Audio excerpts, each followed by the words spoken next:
my boots and my faded jeans in Santa Fe, New Mexico,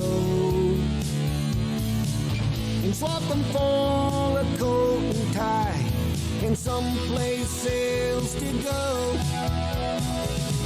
I had days that were lazy. Good evening, ladies and gentlemen, brothers and sisters, saints and sinners. Welcome to the Saturday Night Church of the Search, where we talk everything related to Forrest Fenn and the treasure he hid somewhere in the mountains north of Santa Fe. Stick with me. We've got a voicemail or two, but we're going to go straight to telephone calls tonight. I do have some announcements I want to make because I think they're important, and we'll get that eventually. In the meantime, listen to She Played Memories. Morning past the night before, I learned to play the game. Then one night I was peeling labels on empty bottles of beer. A sweet young girl and her guitar played tunes I swore were yours. 'Cause she played memories, the kind that we romance to. Dog Rhapsody, the midnight rendezvous. Yeah, she played. So I just realized I got a couple of emails. Well, I'm going to play this music just a little bit longer so I can process them and print them out real quick. Sweet soft melody that took me back to you.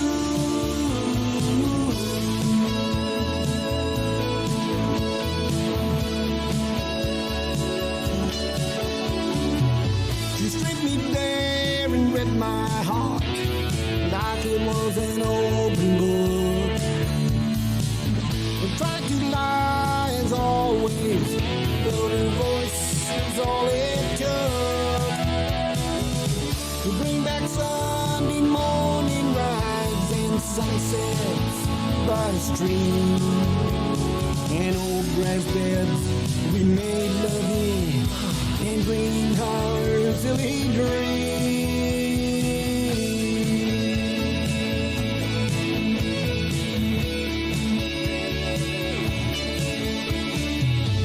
Drank her words like they were wine. By the way, I do want to thank Sarah Rocks and her significant other, Colorado, for visiting. Last time they were visiting, they brought me this bottle of Lazzaroni Sambuca. It's very, very good, very sweet. The longest days and the darkest nights were more than I could face.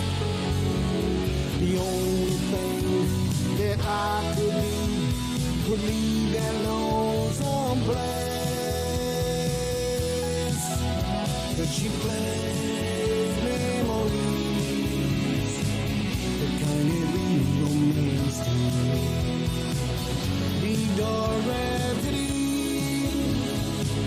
the midnight rendezvous. Yeah, she played memories.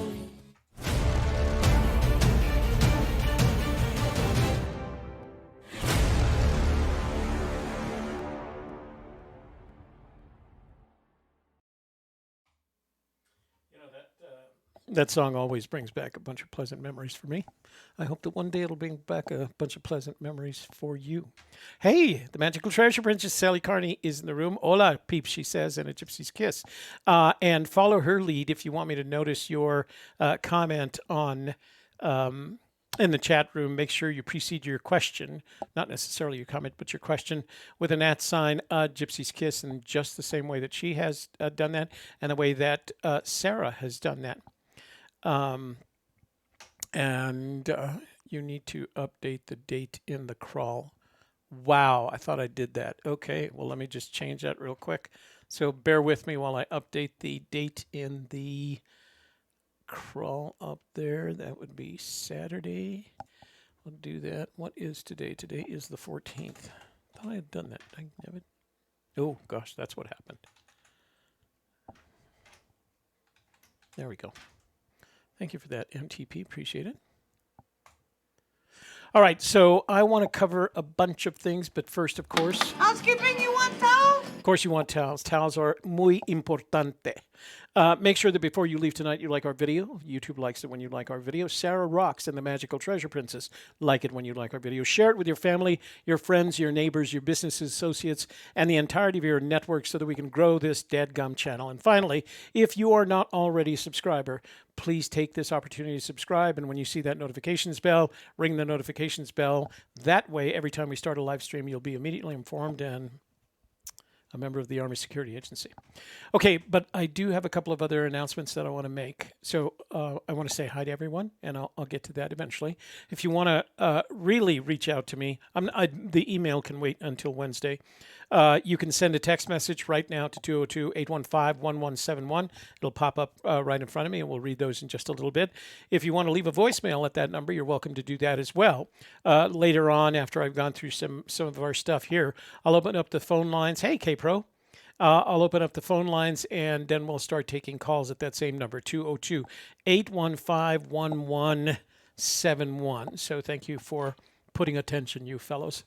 To those who I haven't already said good evening to, thank you, and thank you for joining me tonight. We love our Saturday nights. We're going to play some music from the YouTube audio library, and tonight it's going to be rock. And I'm just going to pick, I didn't pick a mood or an instrument, so it's going to be run what you brung, as we used to say at the drag strip, for those of you that ever been to a drag strip.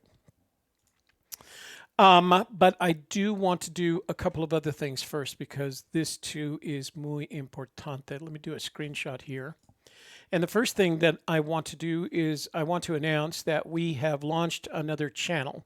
This channel is called COVID Conversations, and it is based on a video that we did last night with a gentleman whose name is Dr. Coffee Brown. That will be the Homer Brown. And yes, that is his name, Coffee Brown. Coffee is a retired physician, but now he's a professor of he's the director of the bachelor's in the emergency medical services program at the University of New Mexico. He's highly regarded. If you go to the YouTube that I published last night, you'll see, you can click on his curriculum vitae. And what we have decided to do is, I don't know if you got the opportunity to watch the show last night. You'll be able to, if you don't, you'll be able to see it tonight. Let me see. We've launched this channel, and basically it's going to be an open phone line channel on which Dr. Brown will answer your questions, whether sent by text, email, or whether or not you call in tonight. If you have a question about the coronavirus, COVID-19, then, and you want to reach out to that show on Monday, you can send an email message to covidconversations@gmail.com, and the Magical Treasure Princess can type that in the chat room floor.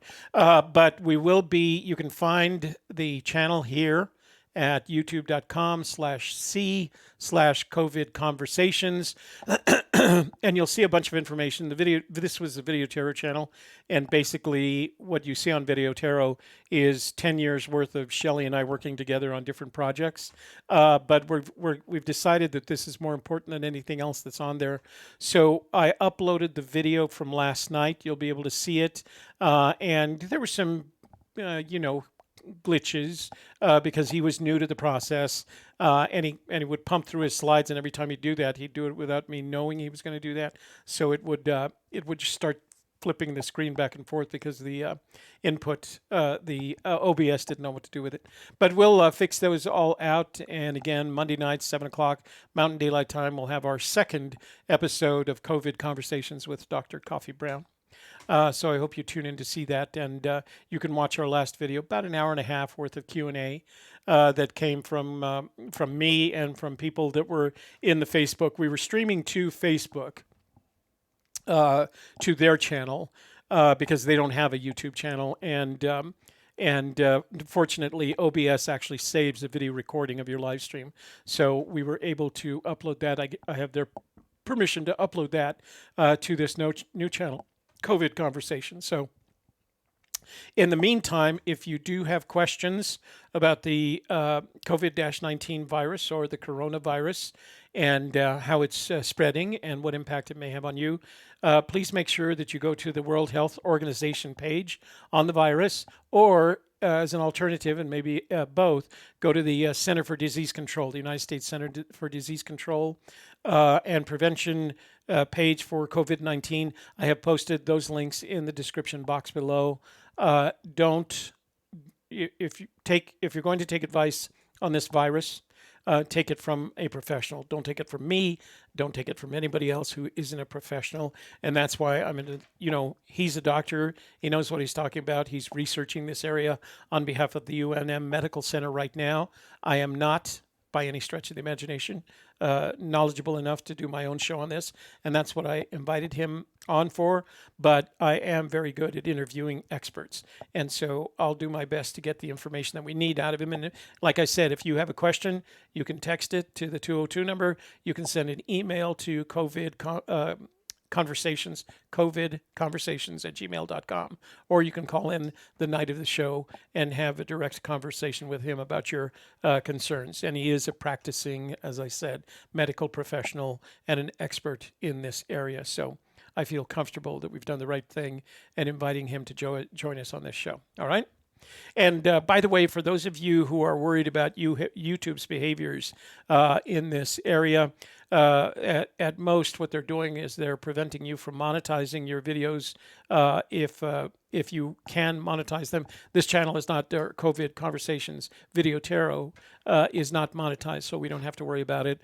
They're only taking down the videos that are trying to spread information that might be detrimental to the public.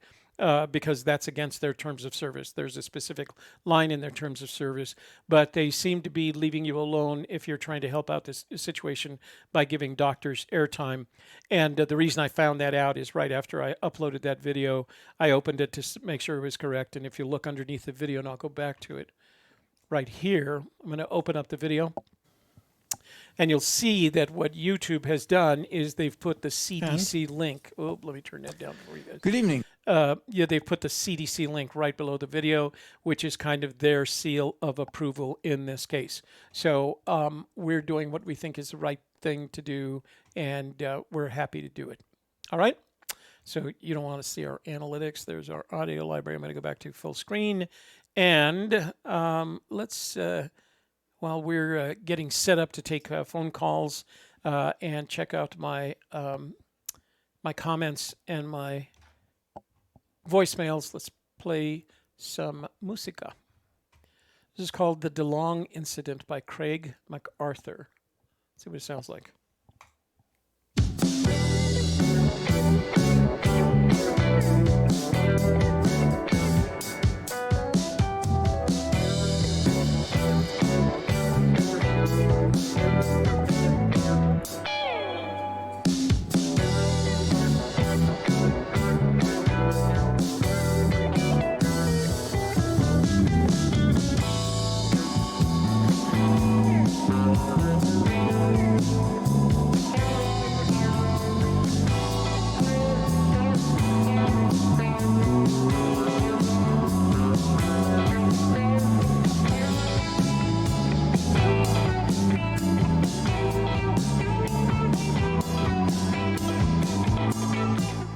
So I did get one text message. It's from John. He's asking if I got his message, just verifying. John, I don't think I have. This is the only message that I've received from you today. So please feel free to send it again. Thank you.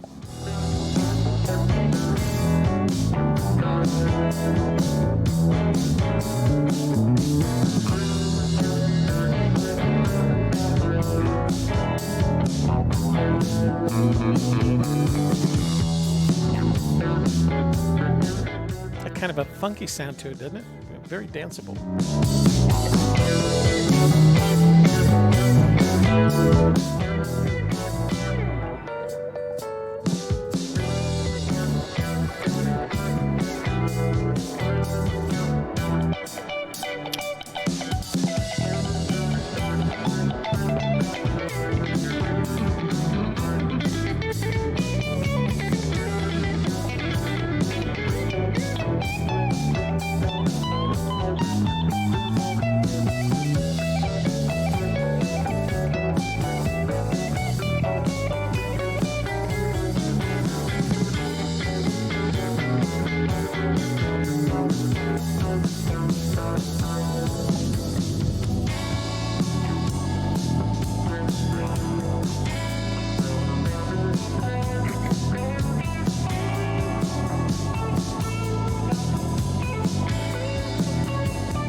Nice. I like that.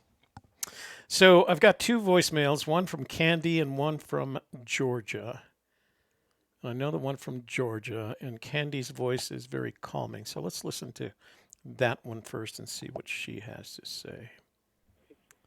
Hey, Toby, it's Candy. I want to let you know I changed my channel from Stashes and Caches to the Imagination channel. I wanted to talk about something I discovered a couple of nights ago in Fenn's book that I don't think anybody has discovered or put the, connected. So I was talking about this with Christy a little bit ago, and I just want to see if you guys want to talk about it, because I think it might, be really interesting to a lot of treasure hunters. Okay, thanks. All right. So, Candy, let me finish up my voicemails, and then I will give you a call, and we can talk about it. And I did notice there is the Imagination channel, Treasures New and Old. So that's Candy's new channel. If you haven't already subscribed to it, go over to that channel right now and subscribe to it here. I'll tell you what I'm going to do. Let me just go to the channel, and I'll get the link. And we'll put that in the room so you can go subscribe to it. She's got 2 videos up. She's got a very mellow sound to her, very thoughtful. So I strongly recommend you go visit her channel and subscribe. Oh, what's that all about?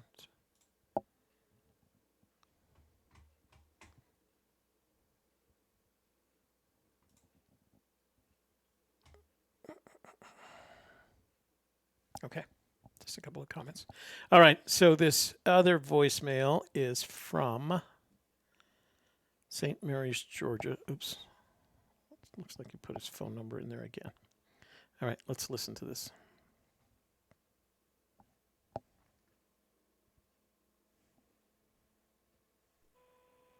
Hey, Toby, this is Barry Martin, 91530. If there's any way, could you give me a call whenever you have the show tonight? There's a favor I'd like to ask you, or either call me off air, either one. I appreciate hearing from you. You take care now. Okay, let me just make a quick note of that. Let me get that one out of the way first, and then I'll call Candy. So, Candy, I'm going to call you right after this one, all right? And then we'll open up the phone lines. If you do want me to call you after I call Candy, send a text message to 202-815-1171, and just tell me that you want me to call you, and I will right after I speak with Candy. All right, let's call Barry here. See what he's got to say.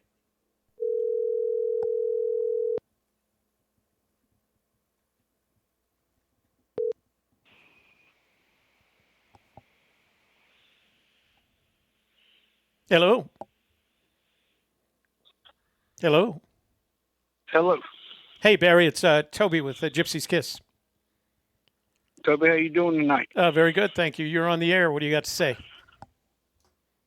I'd listened to your show. I'd called in about a week ago. Yes, sir. And I hadn't been really familiar, but I'd listened to it afterwards. Yes, sir. And I was wanting to know if you would let me tell myself on air. Tell your theory on the air. Now, you're the gentleman, if I remember correctly, who went to the location, discovered that the treasure wasn't there, and had concluded that Fenn had recovered the treasure. Are you the same person? Yes, sir. All right. Let's do this. How long do you think it will take you to share your theory? Not long at all. What do you go through the basics? I can go through the basics, and then if you have any questions from there, I have any answers you need to it from there. All right. But this would help a lot of people out, whether they think it's true or not true. But I've listened to solves on there before, and this will put everybody in a whole different prospect of what's going on. Okay. So you said you didn't think it would take long. To me, that's 10 minutes. Do you think you could do it in 10 minutes? I could do it less than that, sir. Well, no, you know what? Let's say 10 minutes. All right? Okay. So I'm going to give you 10 minutes to share your theory. Go ahead. And I'm going to start the 10 minutes right now, not when I started the call. So go ahead and share your theory. I'm just going to hit highlights of main things. We started with warm water salt, which I would say that is Yellowstone border. Mm-hmm. After that, you're taking it down to the canyon. You're putting in at Homer Brown. The Homer Brown is Amelia Earhart's house. Okay. This is your put-in spot. Once you get to there, you're looking for the blaze where you put in. I can give you a shortcut in through there, but going by the point, once you locate the blaze, look quickly down. Well, this is where everybody's off. The blaze isn't a bright light or anything like this. The blaze is on a tree. Yeah. Once you look straight down or quickly down, okay, it's going down a mountain here. As it's going down a mountain, that mountain has a cliff on it. Okay. You go to the end of it. You can't get down there. This is where Harry Gant with Marvel Gaze comes in. Okay. Once you get down and you realize this is telling you, hold on a minute. Stop. Realize what's going on. Now take off with a gleam on your face and go get it. And once you see the route down there and you get down, once you get there, you can't get to this spot without getting in the water. There's no way you can get to this spot without getting in the water. Yeah. Once you go down and you get in the water, you're in the Wood River. You are standing in the Wood River. That being in the Wood River is the only way you can get to this hole. Once you're at this hole and you're looking straight up, you're looking dead at the blaze. Everything in this is exactly like Forrest said it was. There's no hint, there's no clue that can take this out of it. You can take every hint, every clue that Fenn has given in all his hint books, and nothing takes this spot out. This is the spot. Once you go through all of this, and I can go in more detail with you, no, it will be harder to find this once Forrest is dead. Yes. Because he's going to still be buried with his treasure. Don't count that. He is still going to be buried. That's the reason he said it will most likely not be found. Mm-hmm. Because he will be buried with that treasure like he intended to in the first place. His wife knew about it. They all had changed his mind. He went back and got it, and he will still be buried with that treasure. But if you check out everything I just told you, and I can tell you shortcuts through there, and I can explain it even more, you will see that nothing takes this spot out. And Toby, I didn't want to take up much of your time, and I thank you for letting me tell this to everybody.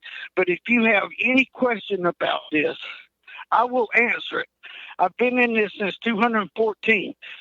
I know I've read a lot of stuff about it, and all the situations that took place with Forrest since then. Oh, my gosh. I could go into it and explain a lot of stuff to you there, but I won't right now because I know you're on a time limit here. Well, we still have a little bit, so let me, you said that if I had any questions, I could ask the questions. Yes, sir. Yes, sir. So I have a couple of questions. First of all, I would like you just to stop for a moment and take a deep breath, just get your oxygenation back up. Then thank you, because this does excite me. I'm sorry, but I've been in this a long time. If you've been out there, boots on the ground, you've went through what I went through. This is the exciting thing, sir. And me and my wife has donated a lot of time towards this. We'd race home, get on the computer, and we'd study stuff. But y'all are the one that actually put me back on the right track. And it is exciting, sir, and I'll answer any question you have. All right. So let's start real quickly at the beginning. You said that warm water's halt at the Yellowstone border, and that from there you take that with the intersection of Canyon down.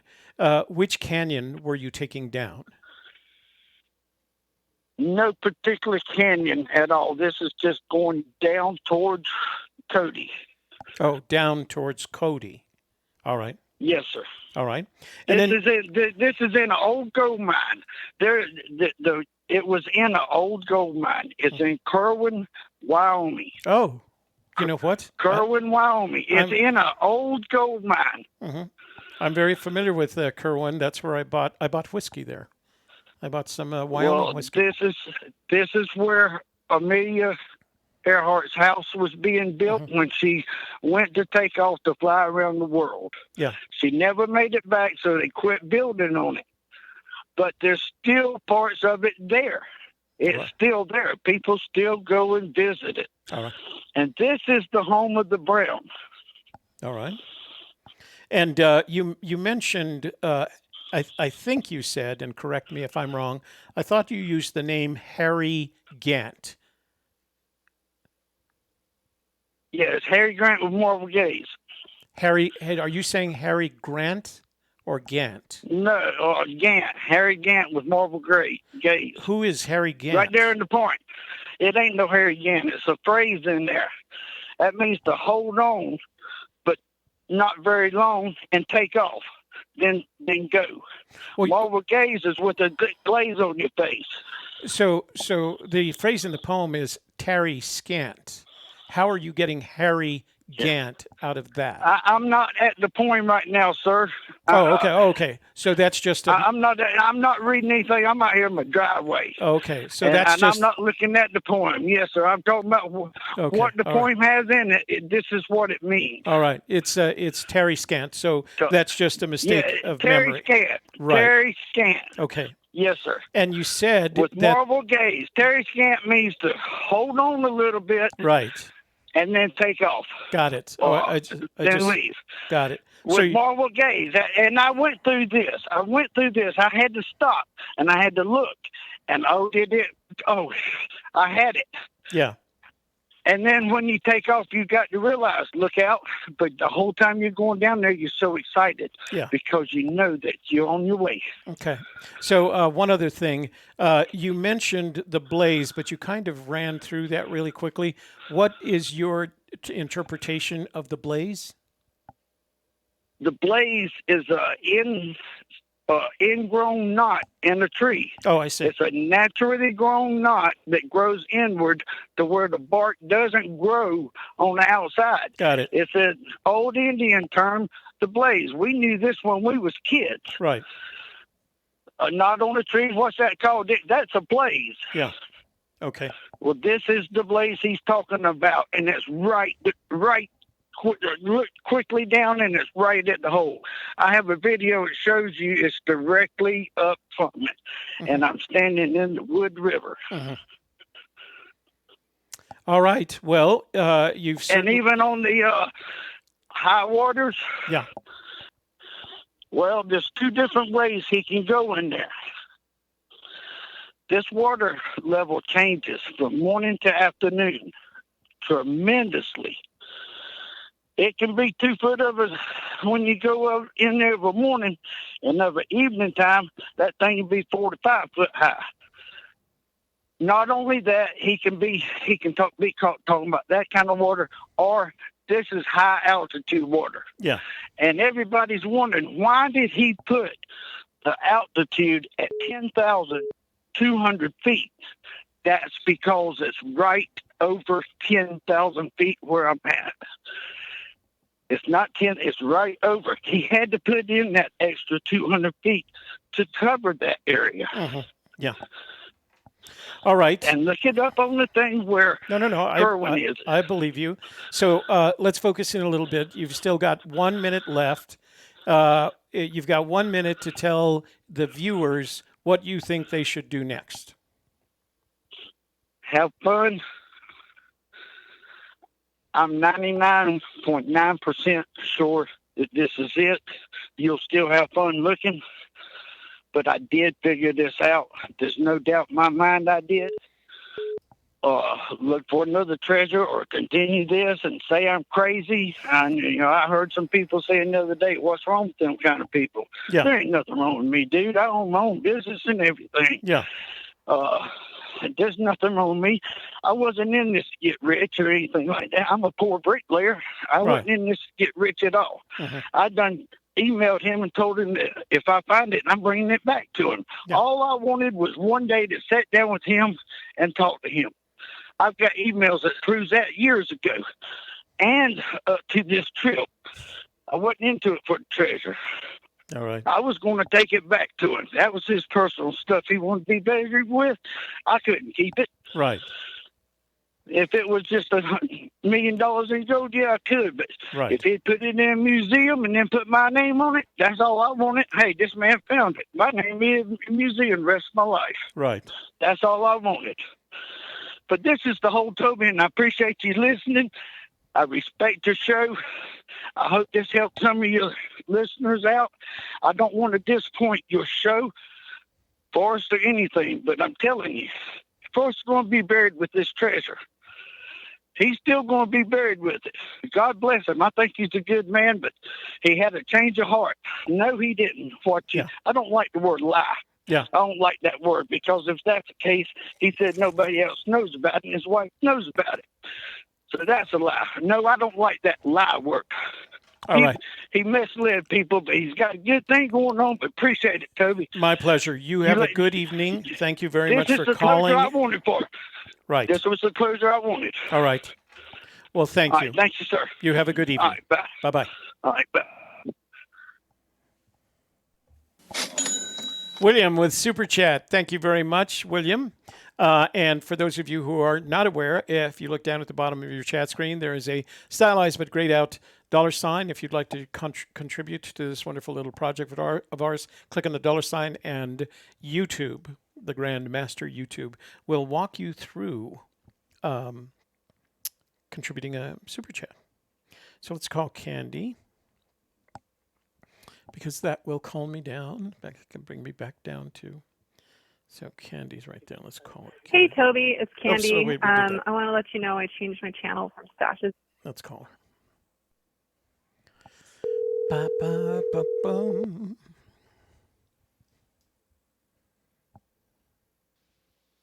Hello? Hi, Candy. It's Toby.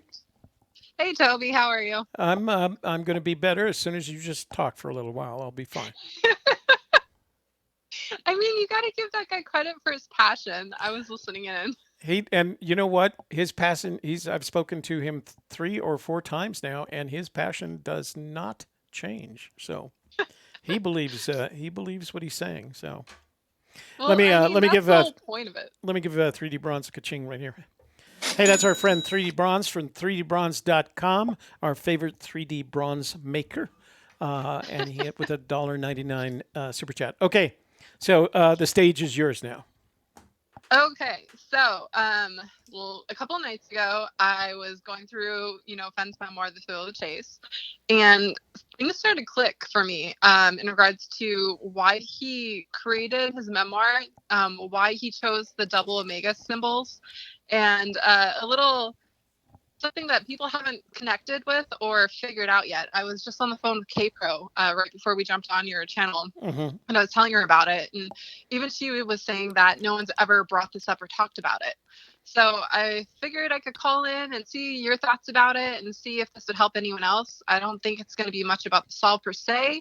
It might help you understand Fenn's comment about confidence. You have to be confident to find the treasure. Right. But I think it's just something really cool to find out because, great minds hide, what we call Easter eggs in their work. And right now I found out Fenn did a little tribute to Shakespeare. Oh, in the book? Yeah. Oh, this should be interesting. I'm looking forward to hearing that. Go ahead. Okay. So, Fenn's most infamous, the best chapter read in his book is My War for Me. Everyone knows about it. Fenn himself has even said, if you don't read anything except for one chapter in his book, read My War for Me. Right. So we know it's the whole story, but there's the passage, which he actually has a blog from 2006. His friend posted it on, forgot the website. I'll link it later on, but it's the original one he wrote about My War for Me in 2006, and there are some slight differences in comparison to the one he published in his book. Right. But the most interesting thing is where he quotes Shakespeare, where it says, all the world's a stage and all the men and women merely players. Right. Well, what he doesn't tell you is the last part. It says, and one man in his time plays many parts, his acts being 7 ages. So I discovered the entire book from Fenn in his memoir is the 7 ages of man. And it breaks down to, there's the infant, the schoolboy, then there's the lover, the soldier, the justice, which is the person who's wise and, he's older and wiser and richer. Right. And then it goes to the pantaloons, and then I believe it's called the old man. But it symbolizes the beginning and the end, which is the entrance and the exit to the world's stage. Right. So I was going through all of that, and I'm actually in the middle of creating my 3rd video based on that topic, as well as going to go live on K-Pro's channel for the marathon on the 28th. But I thought everyone would like to know about that, because there's actually, his chapters break down to everything of those different stages. So for instance, let me go back to it real fast. For the infant, it's surviving myself and me in the middle. Mm-hmm. And then the schoolboy, he has the chapters 1st grade, jump starting the learning curve, no place for old biddies, my Spanish toy factory, the Totem Cafe caper, my brother being Skippy, the long ride home, and looking for Lois and Clark and Buffalo Cowboys. And then, the lover is My War for Me and Ode to Peggy Jean. And then it continuously goes on from there. So I thought people just really think it's interesting, especially because the metaphor behind the poem from Shakespeare's As You Like It is about fate. And what do we have as Fenn's intro? Life is a game of poker. Happiness is the pot. Fate deals you 4 cards and a joker, and you play it whether you like it or not. Mm-hmm. And the poem itself, or the play itself from Shakespeare, is called As You Like It. As You Like It. And it That's says right. you play whether you like it or not. Yeah. Yeah. So I was just finding these different things, and I'm actually in the process of creating the chapters in regards to the 7 ages of man, because Fenn says that the chapters aren't even in order. So I have different things on that I'm working on for everyone, but I just thought people would like to know about that little connection that Fenn did and why he talks about it in My War for Me. So we are very aware that Fenn's memoir follows a track, right? Mm-hmm. And we've always made the comparison to what's referred to as the hero's journey. Joseph Campbell defined it in The Hero with 1,000 Faces. And then it's been picked up by screenwriters, and they take the hero's journey and they turn it into movies like Star Wars, which is a classic hero's journey. It is assumed that Shakespeare, whoever Shakespeare was, because we don't exactly know who Shakespeare mm-hmm. Was very aware of that concept and incorporated it into his plays, where they were tragedies or comedies. And there are people who believe, and the reason I know this is I study at the Folger Shakespearean School in Washington, there are people that believe that As You Like It is Shakespeare's version of the perfect hero's journey and an explanation why you did it. So I'm gonna suggest one thing, and that is mm-hmm. if you're going to go through all the trouble of go through the effort of breaking down Fenn's memoir into the stages defined in by Shakespeare, then I would also recommend that you also do kind of a 3-layer breakdown. So you have his memoir, you have Shakespeare's interpretation, and you have the hero's journey interpretation. And see if you can make those 3 things fit together, because I believe you can. That's really good. I didn't hear about the hero's journey part, never heard of that, but I'm actually in the process of doing the comparison with Shakespeare's As You Like It versus Fenn's chapters on his journey, because I know everyone's very visual. They have to, visually see it, and they have to hear it in order for them to comprehend it. Yeah. So I've been spending like, I want to say 6 hours so far today working on it. I'm halfway through the video. Then I do more voiceovers. Then I'll add in, more imagery and clips. That's why I haven't posted a new video, but it will be up soon. Well, just to give you some feedback on the hero's journey, Joseph Campbell was the one the Dr. Joseph Campbell was the one who wrote the book on the matter. He called it Hero with a Thousand Faces. And he was an anthropologist. And what he discovered was that in every known culture, every documented culture, there was stories of that culture's heroes, and they all had kind of the same format. And he realized that format was important because no hero becomes a hero immediately. A hero has to suffer in order to become better. And that's what the hero's journey is all about. But if you just kind of Google the hero's journey, you'll see it comes up, it always shows up as a spiral or a circle. And there are, if I remember correctly, 10 phases to it. And then the movie industry took those 10 phases and turned them into the 3 acts. The first 25% is the first act, the middle 50% is the second act, and the last 25% is the third act. And it's always, and I always I used to tell my students who were making documentaries to use it, but if they wanted to see a classic hero's journey, all you have to do is watch the first Star Wars. That's That's very true. George Lucas's implementation of that. But you also said something else when you started the conversation, and that was you had related it somehow or figured out how the double omegas fit into that. Explain that for me, would you please? So many of us who've been researching like crazy about, the omega symbol and what it represents. Yeah. Double omegas actually represent the beginning and the end, also known as the entrance and the exit. So it even ties into indulgence and why Fenn chose to use that specific chest. I forgot the name of it. It's I have the links. It's many of us, including myself, have discovered the original bronze chest and where it derives from, the print, and it's something it's something Attack of the Church of the World. Assault on the Castle of Love. Yes, there you go. But the thing is it's the attack, it's the church and attack the world, and that's what Fenn's doing. He's talking about his 7 ages of man and how he has played a role on the stage of the world. And that's why he chose that chest. At least that's what I'm assuming. I mean, it's very poetic, and it even ties into what was it? It was Tristan Isolde and mid-Arthurian romance. It's just really cool. I could do another video on that later on. Yeah. But something I also found out in Fenn's My War for Me that actually leads to the Firehole River, because you know me, I'm 100% Firehole River solid. Yeah.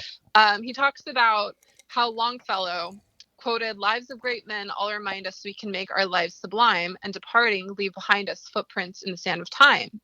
So then he goes on to say, "But what about those of us who are not great men? Are we not somehow entitled to leave slight footprints or at least a small impression somewhere?" So he talks about that. And then if you guys remember, in his second book, Too Far to Walk, he talks about hoping that his grandchildren follow his footprints to that special place. And he's talking about the Firehole River.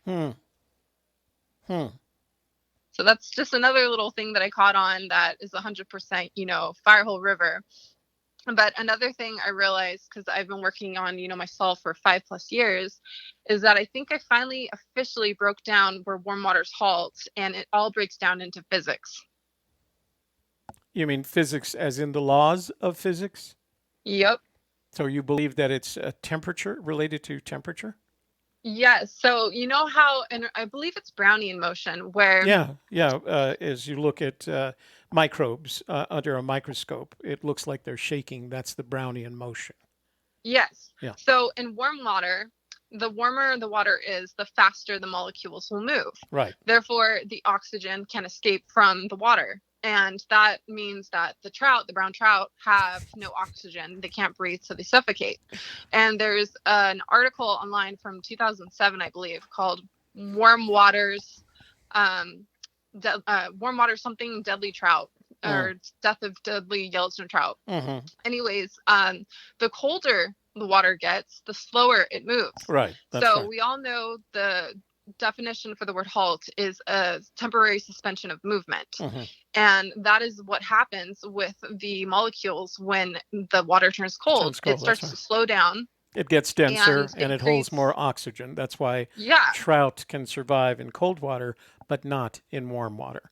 They need a exactly. whole different set of gills like bass have. Bass have a completely different gill structure, which enables them to survive in warmer water. Certainly not hot water. The difference between warm and hot, or cold and warm for a fish, is cold is around 55 degrees. Warm is around 65 to 70 degrees, because if it gets then as it gets above that, the Brownian motion increases, the oxygen is released, so no fish can tolerate temperatures above, at least no freshwater fish. I'm sure there are saltwater fish that can't. So well, what's crazy is that the Firehole River changed when the earthquake happened, in the late 60s or 70s. Mm-hmm. So in the summertime, especially, the water warms to the point the brown trout have to go upstream to colder tributaries of the Firehole River. So in my solve, in regards to Fenn's poem, the warm water halts at the home of brown, meaning that you have to find the cold tributaries of the Firehole River to find the place where you can fish for brown trout. So let me pose a question for you to think about. You don't need to answer this. Is it possible that Fenn, when referring to the home of brown, is referring to and actually it's more chemistry than it is physics. With the Brownian motion. Brownian motion. Have you thought about that? Yeah, actually I did. I looked it up. I saw that the guy named Alex Brown was the one who discovered Brownian motion, and then Albert Einstein followed up on his theory in regards to Brownian motion, and that is why we have it called Brownian motion. Yeah. But with the definition of the home of versus brown, again, it's something first discovered, introduced, or originated. Right. So we know Fenn loves history and he loves fly fishing. So you put that together and you have the history behind the first introduction of brown trout in Yellowstone National Park.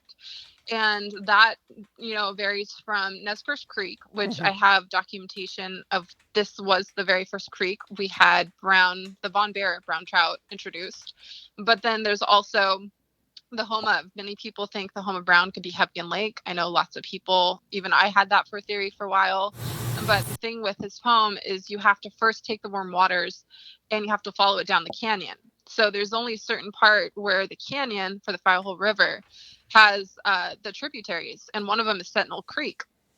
So there's different variations that go into that. But when you come down to the poem, it's just about Fenn wanting to spend his last dying days taking a fishing trip and going to one of his old fishing holes where him and his dad used to go, and having his pimento cheese sandwich, fried apple pie or pineapple pie, and going to sleep under a pine tree. That's pretty much what it is. And I'm seeing that so many people are overanalyzing the poem, and it comes down to just breaking down to physics. Like, if you even look at children in science class, they have warm water, they have cold water, they use food coloring, and they do science projects on it. It's very simple, it's very basic. And when you think about warm water's halt, that's an actual definition of what it does and how it relates to fishing. So did you ever see the movie called A Beautiful Mind? Yes. Right, about the gentleman that was a genius, but he was also a savant, and he had it was with Russell Crowe, isn't it? Yeah. I'm trying to remember the disease. He had the disease where he sees things, but he struggled, and he was a mathematician, and eventually he was given the Nobel Prize for mathematics years and years later, after he was kind of cured, or at least had his disease under control, and it was because he took things that were basically chaos theory and applied them to the financial industry, right? And I don't remember what the theory's about. It's explained in the stories, and in the movie.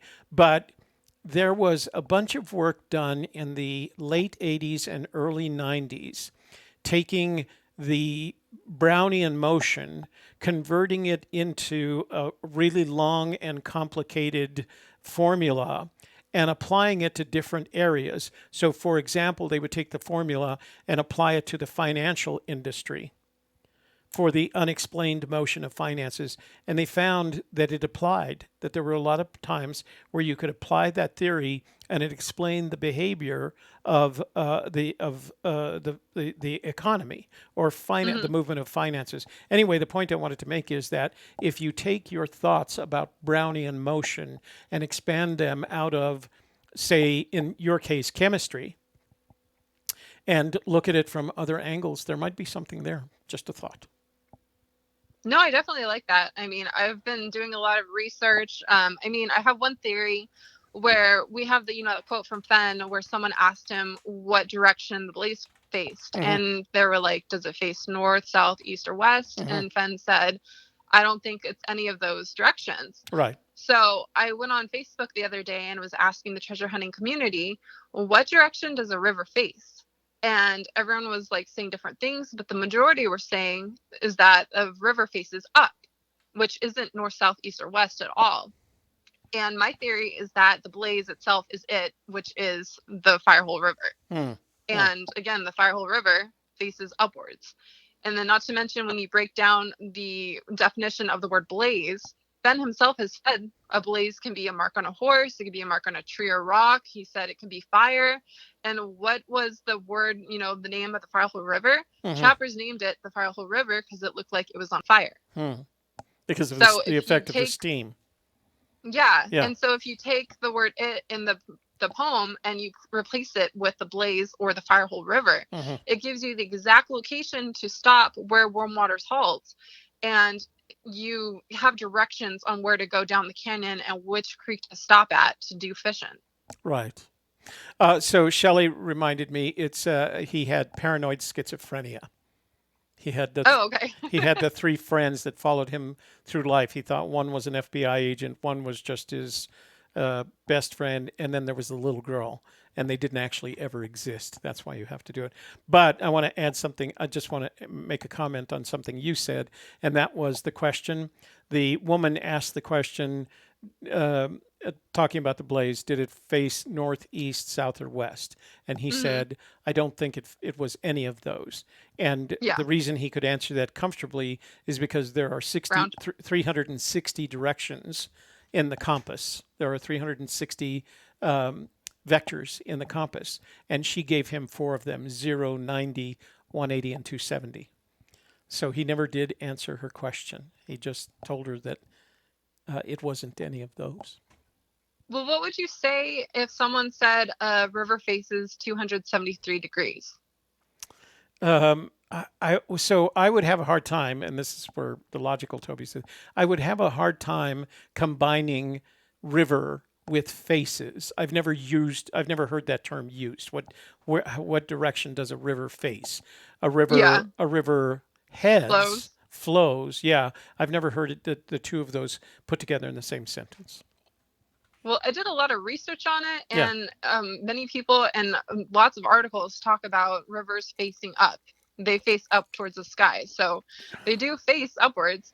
But when you look up the definition of 273 degrees, you get the term absolute zero, which again talks about physics and how they do Brownian motion again. Yeah. So it's kind of like a little circle that you're in. Yeah. Well, the other thing too is river facing up is very non-scientific. If you were to ask a scientist whether or not a river faces up, they would correct you and they would say it faces out, not up. Up is us, right? It's up to us. It's not up to the universe. It's out to the universe. I just want a scientist to answer that for me because there's so much open for just thinking about it. And I mean, I still stick with my theory. I think that the reason why Fenn talks about if you've been wise and found the blaze is because blaze is it, and it's basically what you need to know when you find warm waters. So technically he could say the first clue is Warm Waters Halt because once you go there, you already know what it is, but he doesn't reveal it until the very end because you've gone all this way, you followed the map, which is the river to the creek. And now that you have that exact spot and you figure out warm waters and then heavy loads water high, that means you're in the spot. And with heavy loads, that's sediment, sediment deposit in a river. And then water high, Fenn's asked, does water high mean deeper than normal? Right. Or does it mean higher than normal? And if you look up the term higher than normal with water temperature, that's warm waters. All right, young lady. Well, it sounds like you're on track. How soon are you going to be going out? I want to aim for July, but you never know. Yeah. Oh, gosh, I've been talking to you for 22 minutes. I'm so sorry. No, you don't have to apologize for that. That was my choice. Okay, well, I mean, I'm sure I'll figure out something else to, talk to you about next Saturday. Oh, I look forward to it. I look forward to hearing from you. I'll usually call you after my first couple of calls, just because generally the first couple are always the most entertaining. Yeah. So Wild cards? No. I'm sorry. You're entertaining, but a nice, calming way. So I'll wait to call you. Oh, here, I have a question. So, okay, go. Give me a topic to look into, so when I talk to you next Saturday, I could let you know what I find. So it sounds like you've worn down the warm waters, right? Mm-hmm. So this is a question that came up in our member vault the other day, and that is with the fifth stanza. All right, and I'm gonna read it to you because I think this requires some thought. Hang on just a sec. It's the fifth stanza. He asks the question, so why is it that I must go and leave my trove for all to seek? Then he says, the answers I already know. I've done it tired and now I'm weak. And he finishes the already know with a comma, implying that the answer to the above question is, I've done it tired and now I'm weak. Mm-hmm. I don't think that's true. I don't think that's the answer to the question. The question that I have for you is why, right? I'm going to ask the same question. Why is he leaving his trove for all to seek? Because it's not because he's tired and weak. Why is he doing that?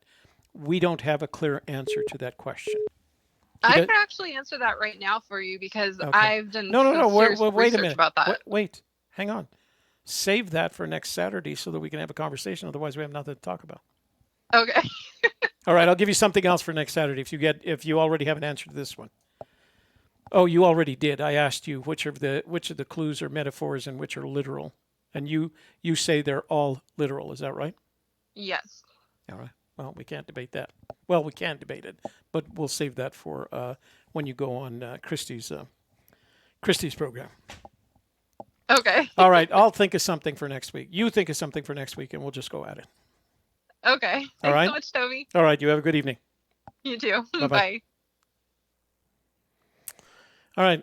I thought there were got some text messages. This is from Brit Chaser. Oh, from Jono. Well, I don't know where the treasure was, and I was prepared for Joe's grenade, but I guess I'll have to wait till next year due to the travel ban. He's making a joke. Have a great show. I thought it was okay for the UK to come over. I thought UK was unbanned. Jim says, while I value everyone's solve, I'm glad you're getting this gentleman done early. Thank you, Jim. Yeah, I thought I'd get that out of the way, huh?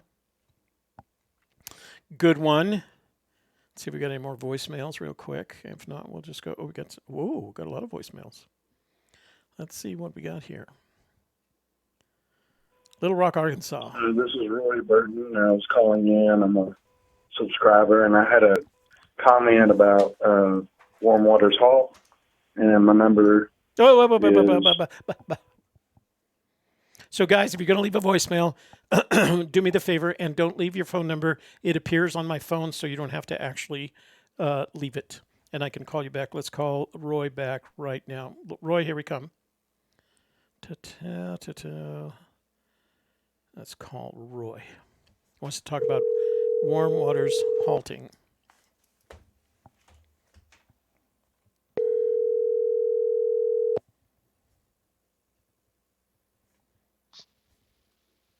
Hello? Hey, Roy, it's Toby Younis with the Gypsy's Kiss. You're on the air, brother. Hello? Hello.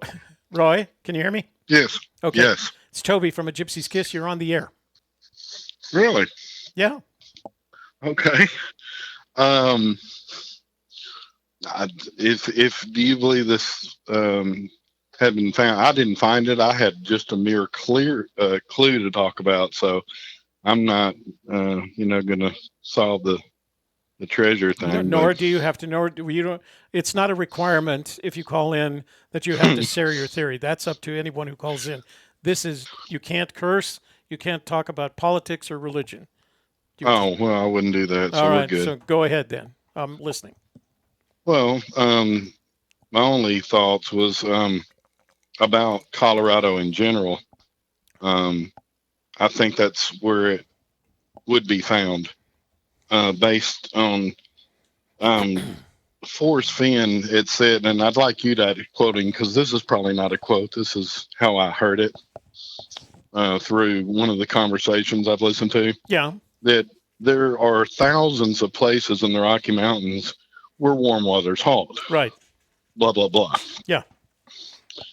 And most of them are north of Santa Fe, I think he says. Yes, sir. Thank you.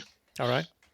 My discussion tonight was on that being, well, if it was in Wyoming, as most would kind of cling to because of Yellowstone, there's a few hundred geysers and warm water's hauled from these in a thermal sense. Yeah. Coming down into Colorado, you have what then constitutes hundreds, and I'm guessing thousands, possibly, of certainly hundreds of hot springs. Mm-hmm. And there's some in Montana as well. The majority of those places are in Colorado. The locations of the hot springs. Yes. Sticking to this is a thermal feature. It is something you stick your toe in, blah, blah, blah, whatever, however you want to get there. So that, to me, puts it in Colorado, back figuring his statement. And that's what I called talk about. Well, I'm going to bring up a map here, and so that you'll have the benefit of that map, because it's the NOAA, the National Oceanic and Atmospheric Administration, map for halt waters that are warmer, hot, and boiling in the Rocky Mountain states. So I'm gonna save that. Go over to that page right now. Go to screenshot, so you can go ahead and talk and have the advantage of looking at that page. Okay. So it's behind me. Well, from that point, being in Colorado. So you're in Colorado. That is my base. I'm not currently in Colorado. I'm in a different part of the country at the moment. Okay, yeah. You said you were Arkansas or Alabama? I did not say. Oh, well, I think your phone number said. I'm east right now. Okay. So, so go ahead. This is your time to talk about warm waters. So at that point, I'm Colorado, and I'm warm waters halt, which gives you a lot of places, but then maybe there's a conjecture of that's where the warm waters kind of halt altogether. There is in some point. There is a conjecture, or that is your conjecture? That's my conjecture. All right. Okay. That's my conjecture. That there is going to be a low side of these thermal features coming towards Santa Fe.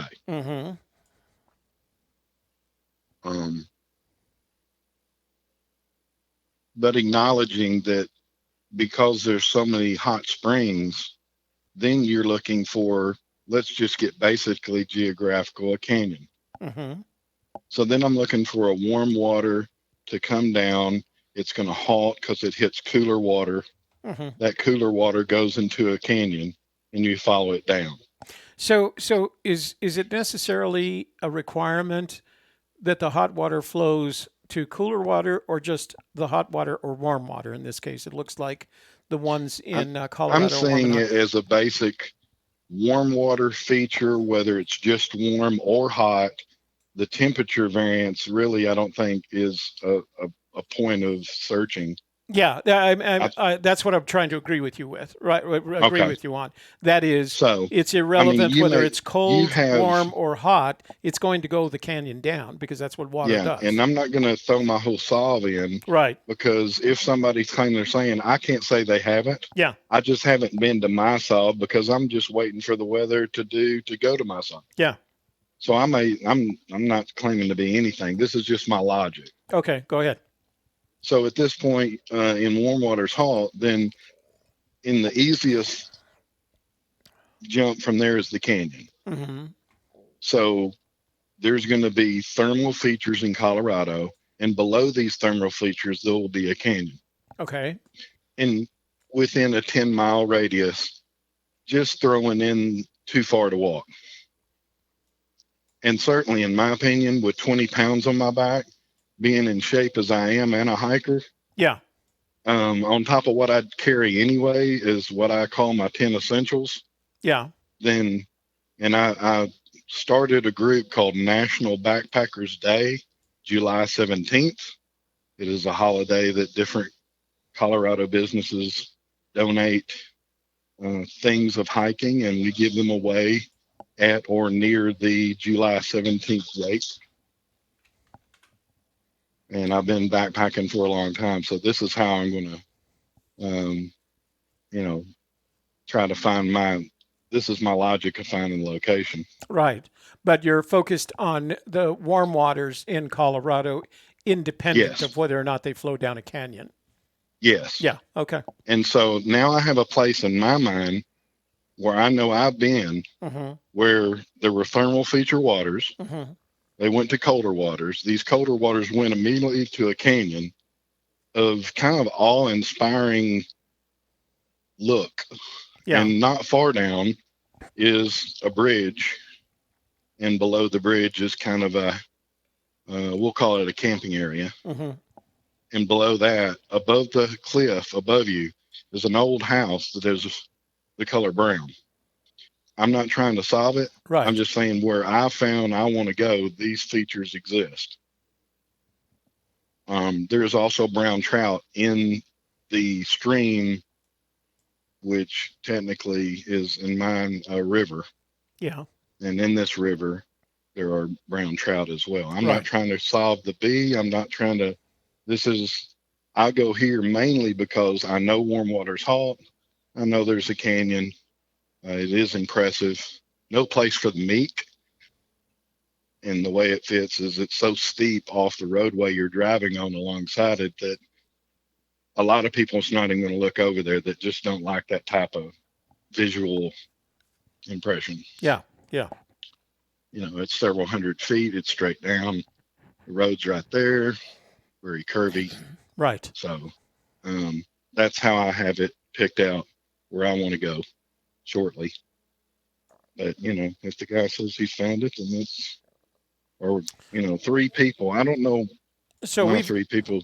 Yeah, we've had several people in the past couple of weeks call to say that either they've found the treasure's been recovered in some way or the other, and that they all said that before on March 5th when Fenn said that the treasure was still out there. So I think we have to go with Fenn on this. I go with Fenn. Yeah, every time. Right. So that's what I want to say in the beginning. I didn't say I solved this. Right. And certainly I'm not trying to call anybody a liar that may have out of 5 people say they've caught it. And one of them actually did. I'm not going there. I'm just saying this is how I'm going to approach it. I do have a physical location that matches all up. And at that point, I kind of have to go step by step right there. Yeah. But that's my take on it at this point. Oh, well, good. Well, no, that's a pretty good take. All right. Sounds like you got something straight and you got someplace to go. I do. Yeah, that's better than a lot of others I've heard. So. Well, that's as far as I can go at the point. But I know they all. Yeah. But as by the same token, there is another place that I haven't ruled out, which is actually in the southern border of Wyoming. And the reason I zoned in on it as a possible search is because it matched some other clues in another way. And that is the most southern part of Yellowstone. and there's warm waters, and they do have a canyon below that. So that's why I say in my mind I hadn't solved it, but I have. If I jump back to Wyoming, then I have to forget that he said there are thousands of places where warm water's hot. Yeah, yeah. Well, there are warm waters in the Absaroka Range and the Wind River Range. Not as many, of course, as there are in Yellowstone National Park, but there are some, and there are some in Montana. You can't ignore any of them. If I'm eliminating any warm water thermal feature, then I have to eliminate the smallest ones first. Right. Mm-hmm. By numerical decision. Yeah. All right. All right, sir. Well, thank you for calling in. Thanks for your thoughts. We really appreciate it. Yeah, bud. You have a good Thank evening. you. Bye-bye. Thanks to you, Toby. You have My a good pleasure. night. Bye.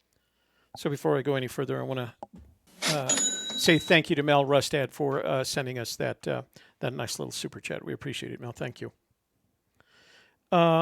We do have, the voicemails are coming in. So I got a short voicemail here. Remember, if you're leaving a voicemail. Yeah, hey, Toby, this is Ken in Oklahoma. Hey, I want to talk some forest spin and fishing. So if you get a chance, call me back. Thanks. You know what I think is interesting? I think talking about fishing has become like hey, if you call Toby and talk about sand, fishing, electric bicycles, he'll probably call you back.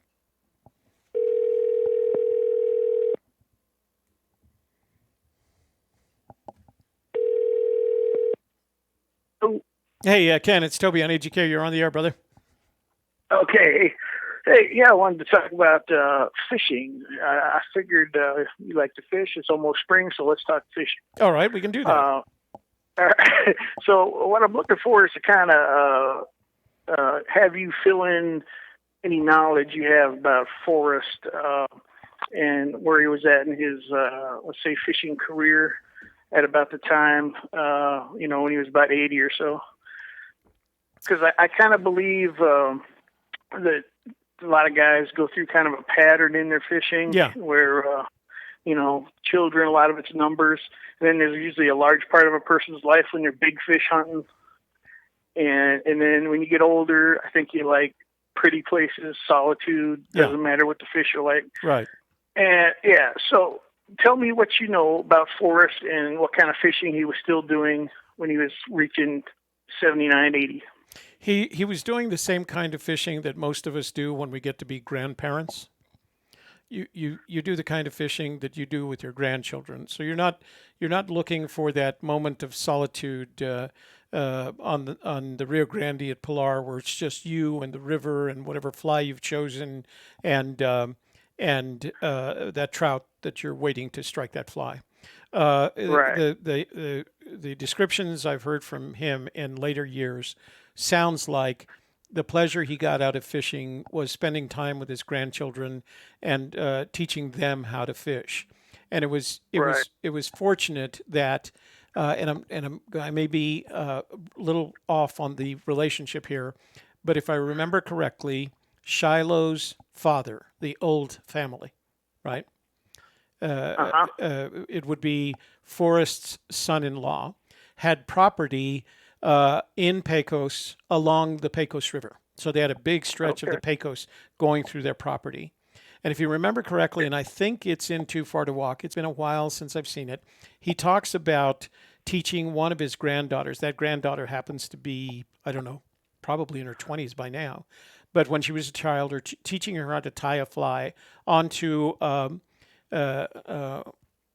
line and how to cast that fly correctly, and then how to catch a fish. That would have had to happen on the Pecos. And when you think about it, if I had someone in my family, even if they were in-laws, and they had land that bordered or encompassed any part of the Pecos River, that's where I would go to fish, right? Because there's a point at which the explorations are stopped. Although if I'm traveling and I come across an interesting looking river, I always take my fishing gear with me when I travel. And if I come across something that looks interesting, I'll toss a line in there just to say that I tossed my line in there. Get it wet. So I would say Piper. That's right. Piper was her name. One thing I know about fishing with kids is you don't want to discourage them by making Right. it a struggle. Right. So he's probably going to avoid like brushy areas. Yeah, exactly. Probably slippery rocks, Right. fast currents, things like that. Well- so let me ask you this. Did he ever, outside of the one story I've heard him tell about, he was in a small raft on Hebgen and he hooked a brown in a hole in the weeds. Yeah. Did he do any stillwater fishing to your knowledge? To the best of my knowledge, the only indication that he's ever done any stillwater fishing was from a set of photographs that was sent to me. Let me see if I still have them and I can share them with you. In which part of the photograph includes him standing next to a 1950s or so vehicle, and there's a boat on top of that, and it's not a river-worthy boat. It's a lake boat. It's like a John boat. Well, not even a John boat. I think I saw. It's like a V-bottom right, it's boat aluminum boat. So that to Yeah. me is the only indication that he's ever done any.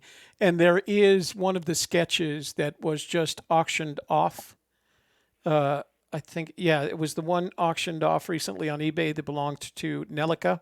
She's auctioning a lot of these off that she acquired from Fenn. And it's because her daughter's going to college and she's using it as a way, which was Right. a nice little investment. But the point I'm going to make is that he and his father are in a boat, in that same aluminum boat or same style aluminum boat, and they're lake fishing. Oh, okay. It's definitely not river fishing. One thing I wanted to ask you about too is I'm sure you've been inside his house. I've only seen pictures, little video. Yeah. But I don't really see any mounts or any rods on the wall. Not a lot of fishing decoration. No, I agree with you. Have you ever seen a rod laying against a wall or anything? Or? No. And I would be surprised to hear he's gone fishing. He's at that age where if you're going to go fishing, you're going to go someplace where you know as well as I do that most fly fishermen will wade. It's rare that they flip fish from the shore, right? You're going to put your waders on, whether they're thigh high or chest high, and you're going to go out into the water so that you can get to the best to the best fishing waters. Well, there's a point where you know you can't. There's an age where you can't do that anymore because you can't trust your reaction time. You know, if you slip or something like that. And the other thing about fishermen is that most fishermen will go fishing alone without any problems. You're not fishing is not like poker. It's not a group game, right? You know, even if you do go with someone else, you divide up the river and you say, okay, you're down there 100 yards, I'm up here 100 yards. Right. So I think there's a point at which he hasn't done that simply because it requires the effort. And you got to remember, there's no place close to Santa Fe. The closest to Santa Fe, fishing in Santa Fe, is one of two directions. You've got to drive I don't know, it's probably 40 miles up into the Cowles area of the Pecos River. Now, Pecos itself isn't far from Santa Fe, but Pecos is down at the bottom of the fishing area. So you've got to drive up that road. So it's a good, you know, when my father and I used to drive it when I was little, it was an hour and 15 to an hour and 30 minutes drive from Santa Fe. So that's the closest. You can go up to Santa Cruz Lake and do some fishing there on the lake. The streams that feed the lake aren't, they don't flow enough to make them fishable. And then after that, you've got to go all the way up to Pilar on the Rio Grande to get to trout fishing. Below that, below Pilar, it's mostly on private property. And by the time it gets to Espanola, it's dirty because it becomes an agriculture source. So you have to drive, it's 48 miles from Santa Fe to Pilar, and it's another 60 miles from where I live. So, you know, he's got at least an hour drive to go fishing from where he's at on a river. Yeah. Hey, maybe you can verify this because I'm not sure where I think I heard it or read it. Is that his response to a question one time was, the question was basically, do you think somebody might stumble on the chest? And I think he replied, maybe a fisherman. Oh, I'd never heard that. I've never heard the question asked. And I've never heard that question asked. He has always said that no one is going to accidentally stumble upon this treasure. Now, a lot of people believe that means that you're not going to accidentally find the treasure, when in reality, and it just happened again recently, the majority of hidden treasures are found accidentally. And I can cite a dozen different cases in the past 20 years where treasures have been found accidentally. I think he puts it in those words, and there's a set of phrases that he maintains consistency on when he answers the question. And one of those phrases that he's maintained consistency on is, no one is going to accidentally stumble over that treasure. And there's two ways you can interpret that statement. Way number one, which is what I believe he wants you to believe, is you're not going to find the treasure accidentally. You're going to have to put effort into it. Way number two, which is what I believe, is that the treasure is placed in a location, in a niche, in a rock, or in a crevice in a rock, in that it would be impossible to stumble over it. It's not in a position that would enable you to stumble over it. And I think that's why he answers it that way. He's not lying, because it's in a crevice, so you're not going to stumble over it. But he knows as well as I do that every major find in the last 20 years has been effectively found accidentally. Yeah, I was going to see if I could talk about that chest a little bit, since the girl Candy, I think she was talking about Candy. I was thinking along your lines too, in regard to, did he purposely go out looking for certain dimensions? Because this chest he found is not a classic treasure chest looking thing. No. So maybe it needed to fit somewhere. I think what he, and it was really funny that you mentioned that, because you may know we've got a brass chest, not a bronze one, and we're filling it with a bunch of things that we had, and that Brad and Sarah Kinzer had, and then we're getting things that people are sending us. We're going to put in the treasure. We're going to hide it this summer. And Brad emailed me once, and he said, could you give me the dimensions of the treasure chest? And I said, sure. I wrote him back. And he said, the reason I'm asking is because I found a little niche that we might be able to put it in. I want to make sure it fit. Yeah, right. So, because I'm thinking starting from scratch, if I'm going to leave a treasure hidden somewhere, I would want it to be a larger, classic dome lid type thing. And he's got plenty of bigger items he could have put in there. Right. I'm sure. So I wonder if he was limited. So I think the limitations would have been the following. Number one, durability. The bronze is going to have the greatest durability. Our brass chest is not going to last for 100 years. It's going to eventually fall apart, right? So he wanted durability. That's what the bronze gives him. The second thing is opportunity. Somebody presented him with his chest, or he saw it at a chest, because I always got the sense that he was a serendipitous buyer. If he saw something that he liked for whatever reason, he would say, do you want to sell that? Right? So who knows if he actually had the treasure in mind when he bought it? It could be serendipitous. He liked the story. He claims that the person that sold him the chest said it was a book of days from the 12th century, and that it might have held a Bible or somebody's journals or something like that, right?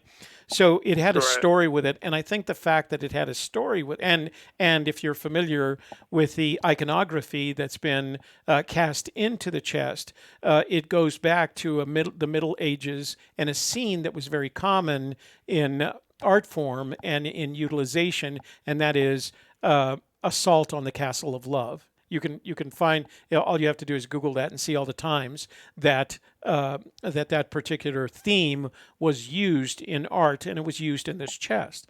So it had a lot of class to it, right? It had a story with it, and had a lot of class associated with it, and so that would have interested him as well. So that's two, right? Opportunity was one.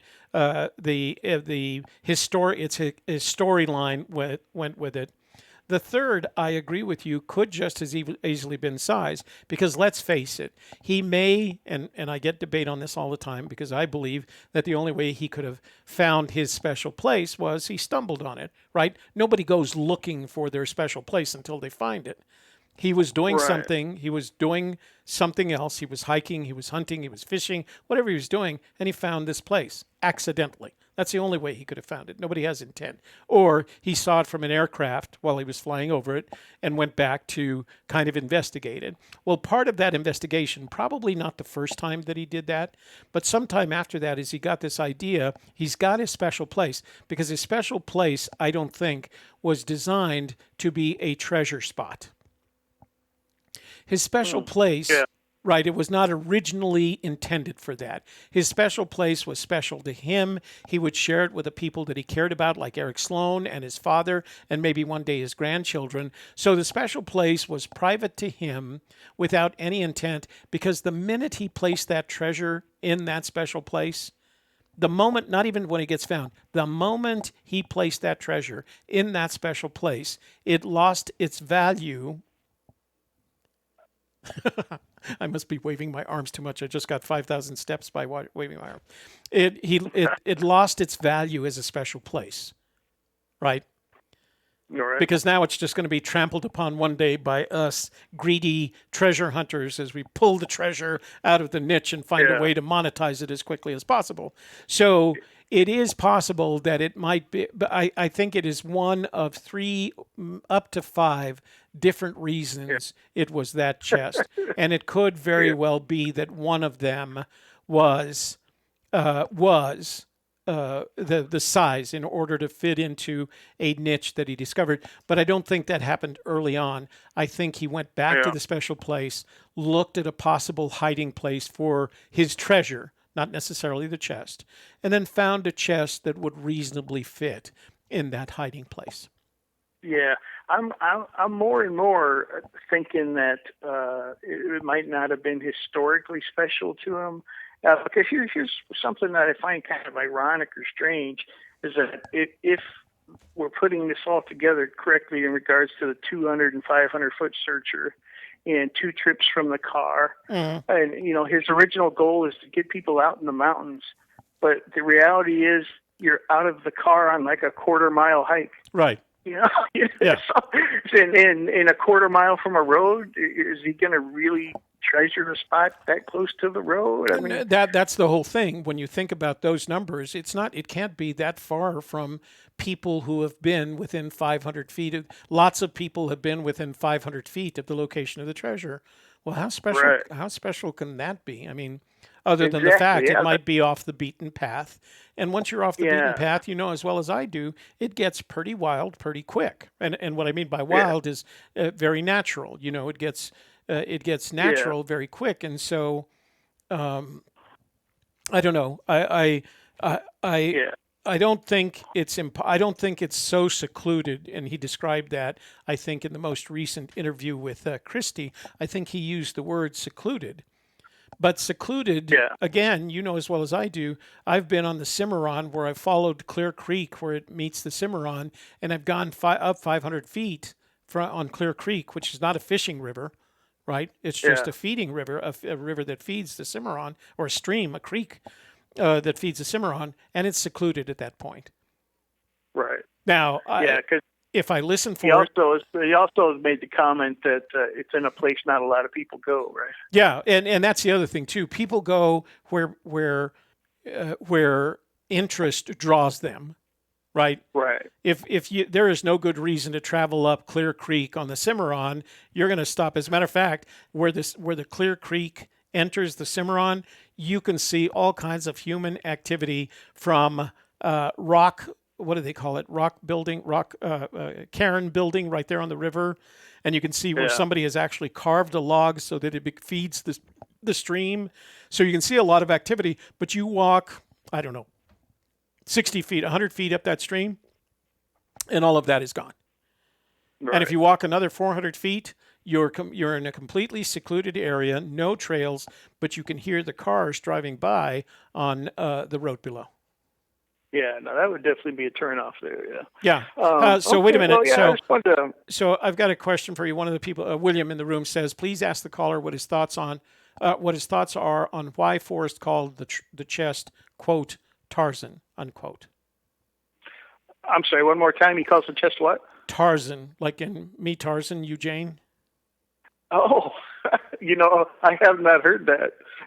So yeah, I have no opinion. No comments. He Okay. calls the chest Tarzan. Yeah, he referred to a chest. Also, people have you imply that he has referred to it as indulgence. I think that's the other name that they use for it. I haven't. Like you, I haven't heard the Tarzan one. Interesting. Okay, yeah. But it did give I'm me the sorry, opportunity for the first time on my show to say, "Me Tarzan, you Jane, me pretty, you Plain." Yeah, there you go. Oh, yeah, that's funny. All right, well, that's about all I had. I was hoping maybe you'd tell me, just the other day I saw a 4-weight rod leaning against the wall. And then I'd say, okay, small stream somewhere, There are lots of books, lots of Native American artifacts, lots of things that have a special place in his heart. Yeah. Right? Yeah. But I don't ever recall seeing a fishing rod, and I would expect to see a bamboo fly rod with one of those old style aluminum fly reels. If I did, I haven't seen that. Yeah, yeah. Do you know anything about that too? Because I find it kind of interesting how he's always talking about how they were struggling with money and everything. Yeah. Yeah, fly fishing equipment was for the elite back then. I mean, back then, was there somebody with money that helped them out? Or? He was, his father was a principal of a school that had a regular income, and it might have been $4,000 a year. I think he mentioned at one time. But let me do this. I did this once. Hang on, just a second. I can't remember. There's a website where you can do this. So you do 1930, 4,000 a year equals how much?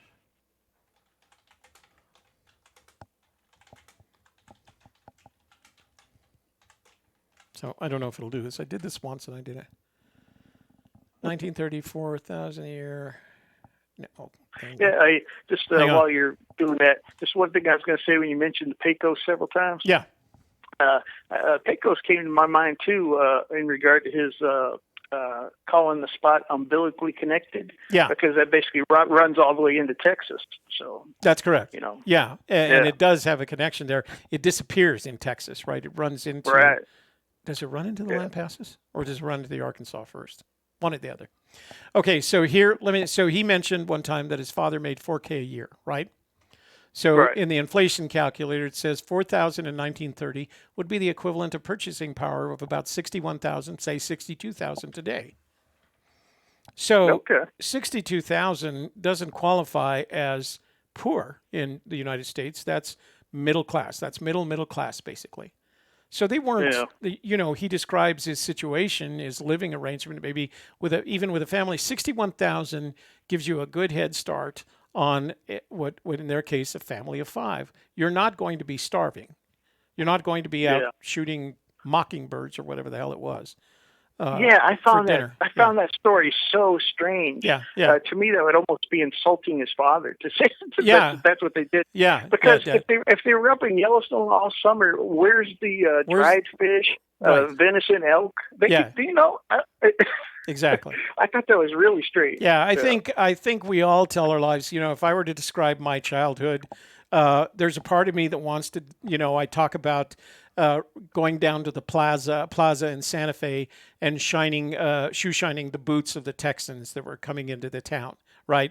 And it makes it sound like I'm having to. We spent that money to go to the movies because I had a roof over my head. We had meals, 3 meals a day, and we had clothes, and we went to Catholic schools, Yeah. So, but if you heard it from me, it's selling newspapers so I can get my next riding my bike downtown so I could sell some newspapers. So, yeah. All right. Well, that's probably enough time for me. And now your caller has ruined the rest of my night. I'm going to be looking at this Tarzan stuff. All right. Well, good luck, and thanks for calling in. All right. Thanks. Bye-bye. It's John Wayne Bobbitt. Let's see what he's got to say. Because I know he couldn't get to his... Toby, Younis. John Wayne. Talking about that guy that just called in about the knot in the tree. That's not going to be a blaze, for very long. You know, it's going to be gone. So his blaze theory is out the window. Yeah. Anyways, give me a call. Tell you what I think. All right. All right. I'll do that. I'm saying all right like I'm talking to. Let's call John Wayne Bobbitt.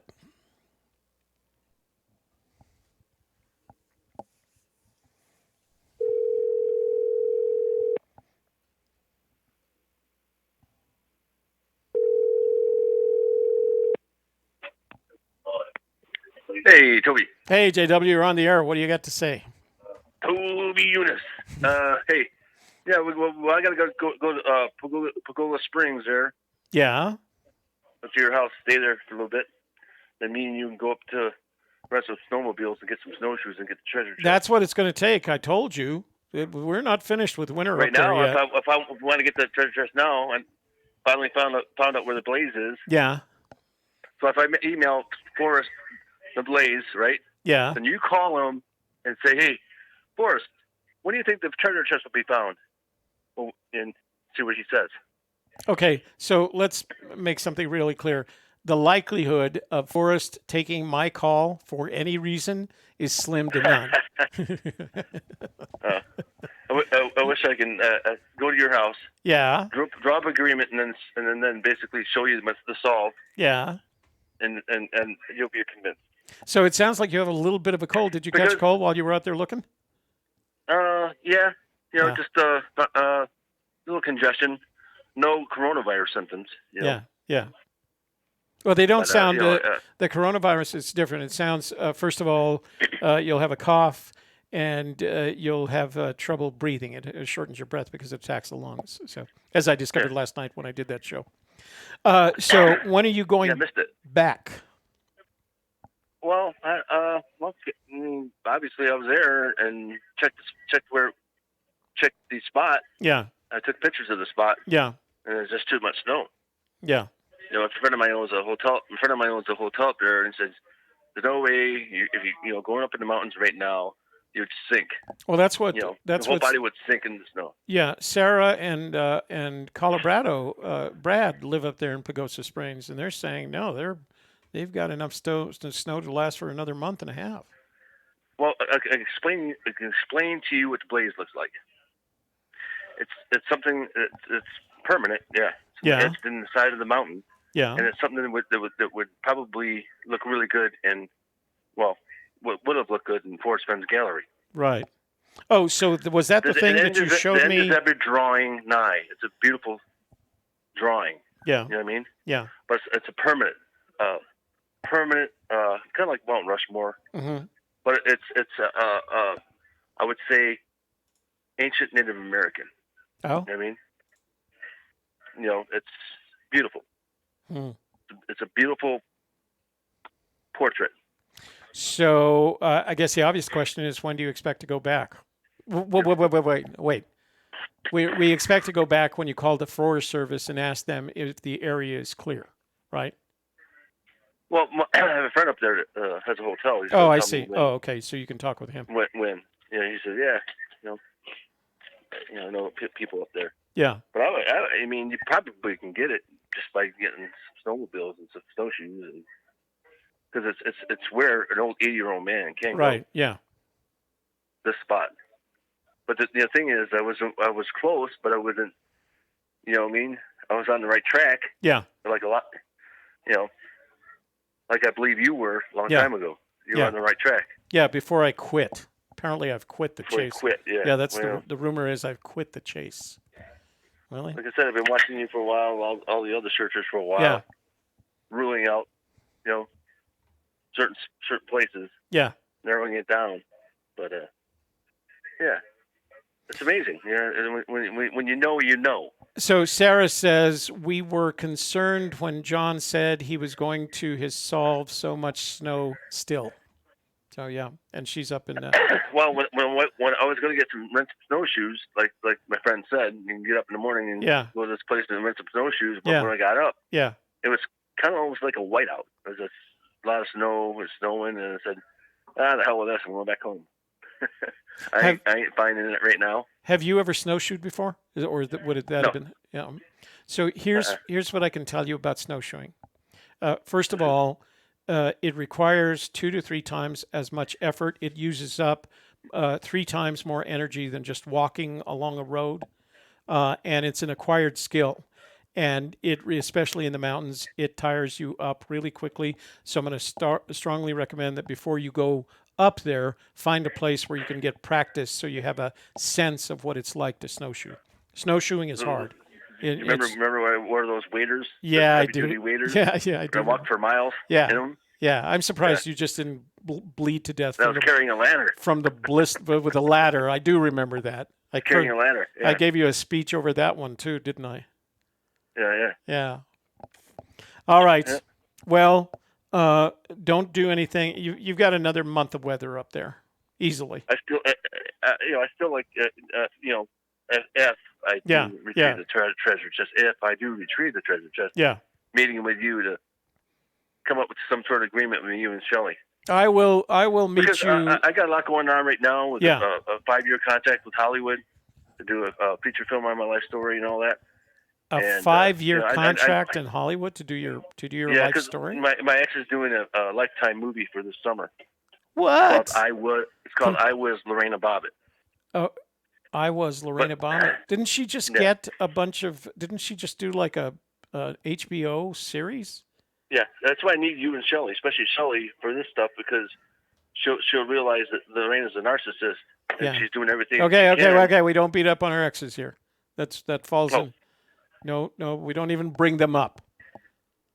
Okay, well, I just like to be represented so that and you know what? And that's fair. And it sounds like you're going to get the opportunity. Yeah, you're going to fairly. To tell the story. It doesn't have to be properly. Precisely. No, it's not right. It's fairly. Right? Fairly. So that's what you want, is the opportunity to tell a fair story. Yeah, fair story, so people get all the details and facts, so they understand the story without any confusion. Right. Because there's a lot of stuff that's been said that aren't true. Yeah. So I think that. Well, that's your chance. It sounds like you've got. It sounds like you've got that. That you've got that opportunity. I think you and Shelley would be great for this kind of stuff. Oh yeah. Yeah. So, all right. Well, I think maybe a month and a half. Maybe I'll that's probably a good choice, and you're going to need some time to get over that cold, and don't hang around in crowds, and make sure you stay 6 feet away from everybody. I'm at the end of the cold. The cold's about pretty much done. Oh, okay. Well, good. It's just regular. What do you call it? Congestion. Yeah. Well, be careful with that, because that's what the coronavirus is all about: is congestion. That's what it attacks. It attacks the lungs. Actually, it doesn't attack the lungs. It attacks the cilia, but that's where it ends up in your lungs. Well, it's subsiding. Okay, good. All right. Yeah. All right. Have you been tested by any chance? No. I wonder if you go to VA and get tested there. You can go to the VA and get a test. They'll take a swab from inside your mouth. It would probably be a good idea, considering that you're sick, to get the swab just to make sure. Right. Just to make sure. Yeah. It's not going to hurt anything. You don't have to pay for it. It takes a little time. Did you get tested? I haven't, because I haven't had any indications. All right. Okay. The idea is, as soon as you feel the indications, to get a test to make sure that it's the difference between a cold and a cough and the virus. Right. Now, if I had been, it's a sore throat, runny nose. No, it doesn't. It doesn't. It has sore throat, cough, and shortness of breath. Those are the 3 major indications. What about fever? It does have a fever. Yeah. Yeah, I don't have a fever. I don't have a sore throat. Go. If you can do it at the VA, do it at the VA. Yeah, I was going to. Yeah, it's probably a good idea. Yeah.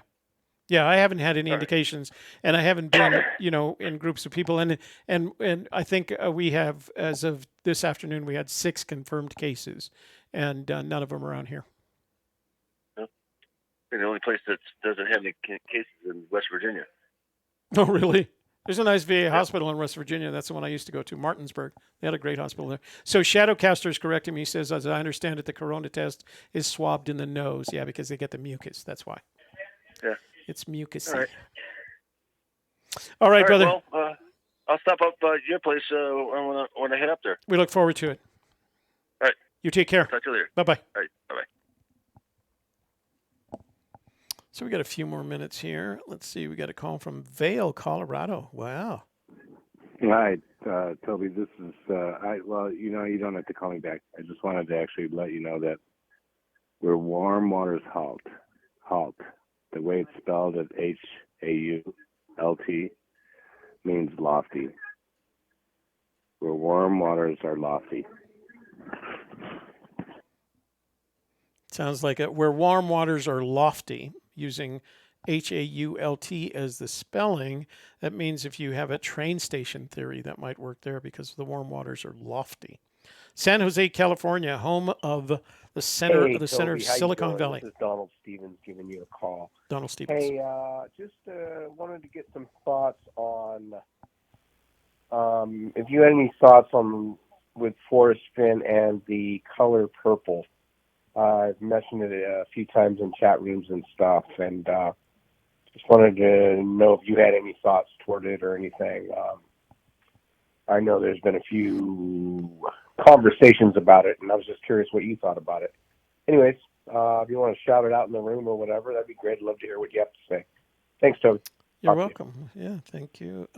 So San Jose, he has a favorite sweater of his. It's a golfing sweater that's very much the color purple that you see below me on the screen here.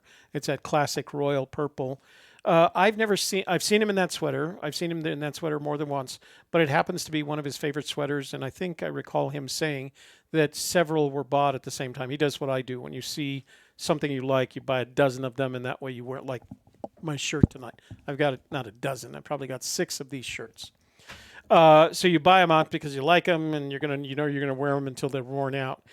So I've never heard him talk about the color purple in a way that would indicate to me he has a special appreciation of the color, no more than I would by saying, that's the color from our logo, et cetera, et cetera. Our logo is purple and gold, royalty, blah blah blah. But I don't think I actually own anything that's.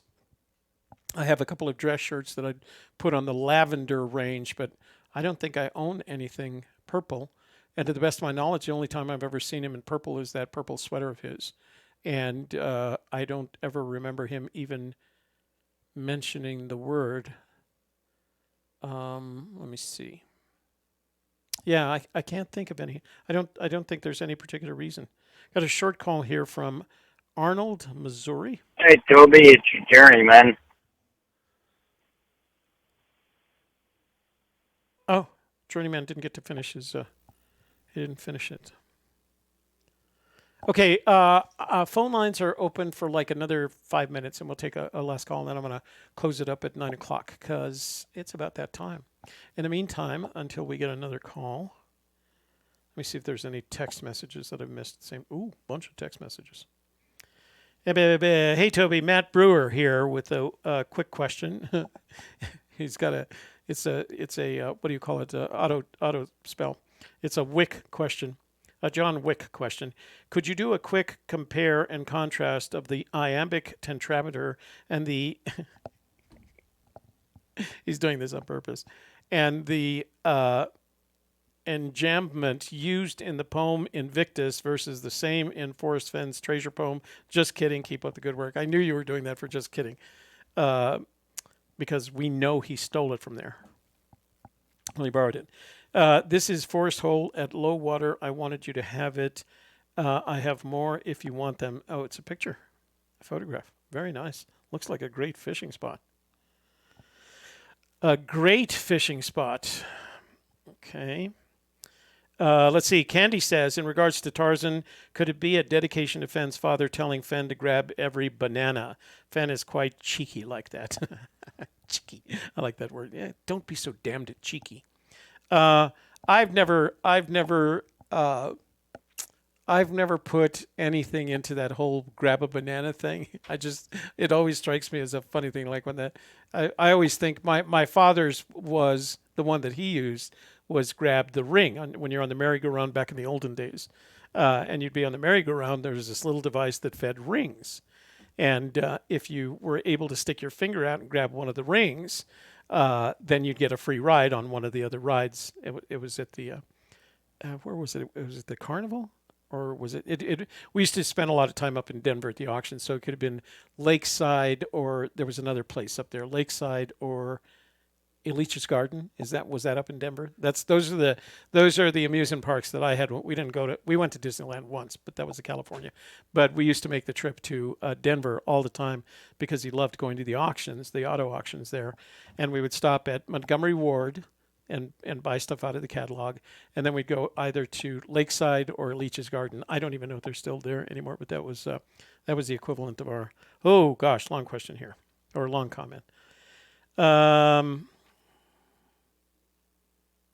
Oh, geez. Halt, Lofty. Oh, it sounds like the same person. Warm water ends the pancreas. I've been all over the rover is never going to find okay. Wow, this is, I'm going to have to, what scares me,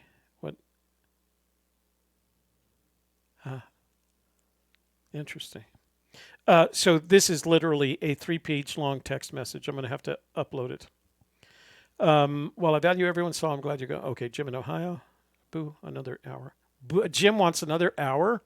Jim, I can't do that. Here's why. Let me tell you why. I'm going to give it to you straight, Jim. We are, oh, that's interesting. They're going in and out. So here's the analytics, right? Tells us what we should do. Analytics said our peak concurrent was 221, and right now we're at 198. And see that line right there? See how it's nice and smooth going up there, and then it starts getting craggly, blah, blah, blah, blah, blah, like that. That means people are popping in and out. So that number is probably not going to go up much above 198. So the question is, how much longer can we have? I don't know. I'll tell you what. I'll leave it up to the room. If you want another hour of AGK type the number 1 in your comment line. All right? That's all. Just the number 1. And if I get, let's say 20, we'll stay for another hour. How's that? In the meantime, I'm going to put the phone on, on Do Not Disturb, and I'm going to go refresh my drink, okay? And you guys are going to listen to some music while I do that. Let's see, something that sounds cha-cha.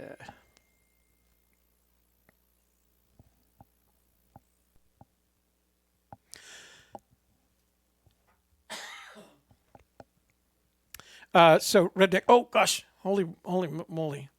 Okay. No, not more than one candy. Dang nabbit. Hang on. Let me get, you guys are bouncing. I'm trying to get Redneck here. The original Elich's Garden in Denver was awesome. It was long gone, moved and rebuilt by downtown. Lakeside is exactly the same for the last 50 years. Hasn't changed, but very trashy. Oh, that's too bad. I remember that was literally the first and only roller coaster I ever rode. Wow. Okay. All right. We'll stay another hour. All right. Okay. Better pee too. All right, I'm going to play some music. Let me see what this sounds like. If I'm going to leave you with it. Ew.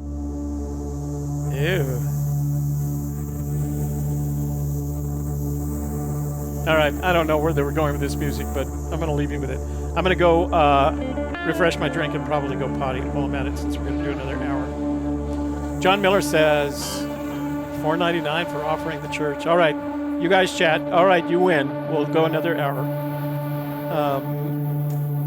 Let's see. Okay, I'm going to turn this off. So.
right. So sorry about that.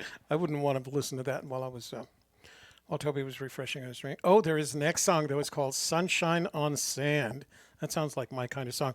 All right, I do have a text message from Ken in Oklahoma. One other thing I noticed, he was the gentleman that just called about the fishing. Regarding bracelet, he would have one that is in let me read that again. Regarding bracelet, he would have one that in a puga, so it's spelled one, but that's another, auto spell.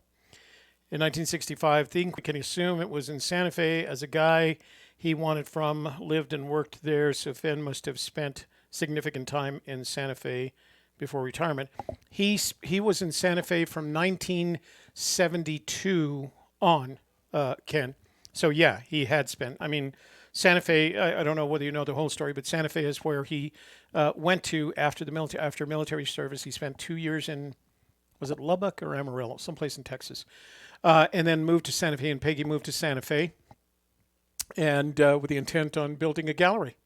And he was in Santa Fe from 1972 to the present. So that would put him in Santa Fe for, 30, 28. So 40. He's been in Santa Fe 48 years. So think about that, fellow search for treasure hunters. Oh, hey, Colorado. And you know what? I think I missed a ka-ching from somebody. Was it Ken? Ken? Thank you for that. I'm sorry, I was on the phone. Let's see. The offering plate came by for another hour of Saturday night Church of the Search. I had to give something. Sarah Rocks made me. Oh, bless her heart. Cracking that whip to support the channel. Thank you. I don't know. I was going to go back and count the ones, but it would have been kind of. What is going on with Sonia there? Hey, Sonia. Where did she go? I know we've tried to keep her. Disappeared because she is. Oh gosh. All right, Sonia. I'm sorry, young lady. We're just gonna I'm gonna put you in timeout. You know what timeout is? That's when the teacher puts you in timeout. I'm gonna put you in timeout. All right. And and that means you're gonna be gone for 5 minutes. Everything that you've said thus far is gonna be deleted from chat. And when you come back, I'm gonna ask you to behave yourself. Otherwise, I'll give you the double secret timeout. So, behave yourself. Sonia.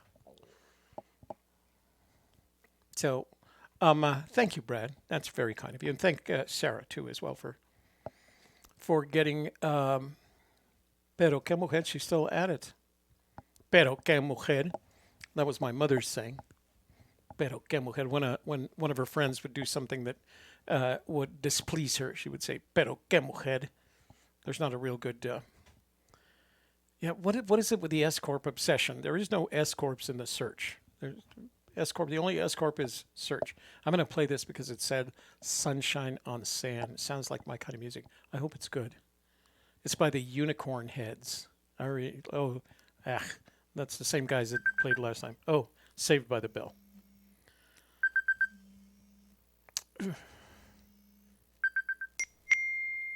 Hey, Tony, it's Toby. You're on AGKN. You're on the air. What do you got going? Yeah, it's Tony from Chicago. How you doing? I'm doing great. Yeah, hey, I'm going to turn your audio down just a little bit. Okay, go ahead and talk. So, yeah, just a funny thing. You know, like about a while ago, people were saying that maybe there was like a gold mine deed or silver mine deed in the chest. I do remember many of those kinds of conversations. I'm not a fan of any of them, but go ahead. Yeah, but I was thinking about it. Wouldn't it be ironic that if there was one of those deeds in the chest, wouldn't it be ironic if Wonder Hussy had already visited one of those mines on her show and she didn't know it and we didn't know it? I think that would be hilarious. I agree with you. I think not only would it be ironic, especially ironic if it was Wonder Hussy. Yes. And it would be funny. But I just can't see it working out that way. Plus, I don't know how many mines you've been in. I mean, when I first got into the search back in 2013, the first place I went was up on the Cimarron River, and there's a place there called Horseshoe Mine, which, by the way, is still active. There's people still, because it's an open, it's an open claim. There are people still mining in there. But you go in that place, and I have photographs of it. Let me, you know what? Hang on a second. Let me go back to the old Gypsies. And mines are, they're ugly as sin. I don't know how to describe it. I've never been in one either, but like I said, I've seen a couple of her videos, she's pretty courageous when it comes to those things. I've been in 2 mines that I recall, because I have no reason to be in mines. There's no particular reason for me to be. I'm not a gold miner. I'm not even a good gold panner for that matter. But the 2 mines that I've been in, the Pecos, there's a gold mine up above the Pecos and Cowles. As a matter of fact, it was a big mining area. And I was in that one when I was younger, probably in my teens. And then I was in the Horseshoe Mine sometime around 2003. And they are not places that you would say to yourself, man, this is a really special place. Yeah, I mean, that's exactly. That's just the weakness of it. You know, it's just, you couldn't look at most mines and say to yourself, geez, this is a really cool place. You know, it's just not. No. I will agree with you that it would be very ironic if Wonder Hussy, who's one of my favorite YouTubers, was part of it. You know, when we interviewed her, I was curious as to why she didn't have more subscribers. She's got all the components necessary, you know, to have more subscribers. But at the time, she was at 43,000, and now isn't she over 100,000? Yeah, she's exploded. Yeah, her subscriptions exploded, and she's getting a lot more viewers per video. Well, I think she's also managed to be able to afford to make it a full-time thing. Before that, she was kind of splitting time between making a living in Vegas as a dancer and her YouTube channel. And I think what finally happened is she generated enough income from the YouTube channel that she could finally say, okay, I'm going to do this full-time. Yeah, she made a video last week where she said that she retired from modeling. Yeah. And she's doing this full-time. So good for her, you know, the fact that she can do that. So, but another reason why I wanted to call in is modeling. She was cute. Retired from modeling. Well, it was nude modeling. That's what she did, you know, and she had a lot of that, the little truck she drives, that little, it's a Toyota 4Runner. 4Runner special edition, and that was a gift. Somebody gave her a gift so that she could go explore the place. Yeah, good for her. Yeah. I you know, you have to respect somebody that's got that kind of, you know, wherewithal, the willingness to do whatever is necessary to get what they want. So here, I'm going to share a couple of photos with you. So this is the Horseshoe Mine, and this is what happens when you first walk into the mine. And what happens when you first walk into the mine is all the bugs that are in the mine are just jump up out of the ground wherever they are. The black widows, the scorpions. Everything comes in here. And the mine is split up, and these this spray paint on the wall is not graffiti. It's people who are establishing some kind of claim to this area. This side, if you walk down this side, is completely dry. This side has a pool of water at the end of it, so it has even more bugs and crawly things. Let me see, I've got a couple of other pictures here. So this is the one where the water is. And what was interesting to me is there was actually I don't know how to describe it, a family of snakes living in that pool. Now they didn't, they're not cottonmouths because we don't have, they're not native to this area. They were just plain old, I'm sure, just water snakes, but they were living there kind of crawling over each other like you'd see in a movie. It's the kind of place where you'd have to have a dead body to make it work, you know? Okay. So this is the other channel that went down one side, and you're looking at it, and that's water, right? I had my waders on, so it was okay, but that's dirty, smelly mine water, you know, and it's and it just gets in there. So when he has said so much as it's not in a mine, and this is the reason why. Those rocks right there, those fell from the ceiling.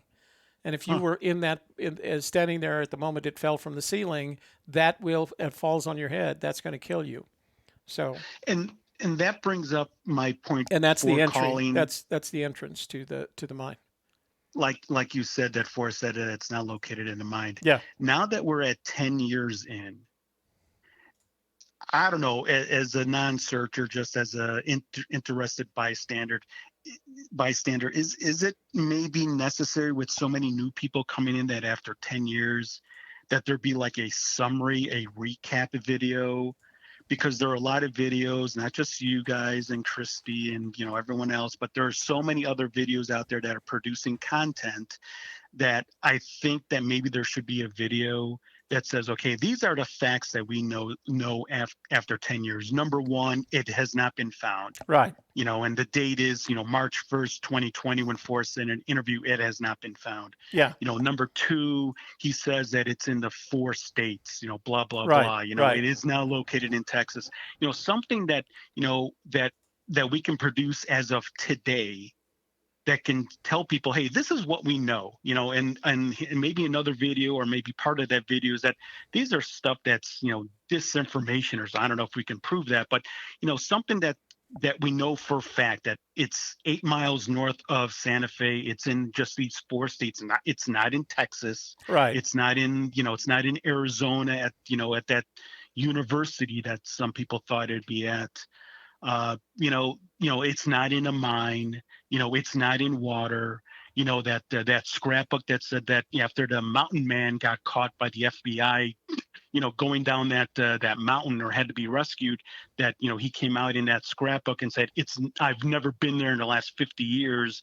So that could be a fact that says, hey, he didn't bury it there or place it there because he says he hasn't been there in 50 years. Right. Yeah. So that could be a fact. So, I don't know, a video that can be produced by you or Christy or anybody else that can help us out, that these are the facts that we know, that can help you guys out, that can help you guys search, that we know, 1 through 10, this is what we know of.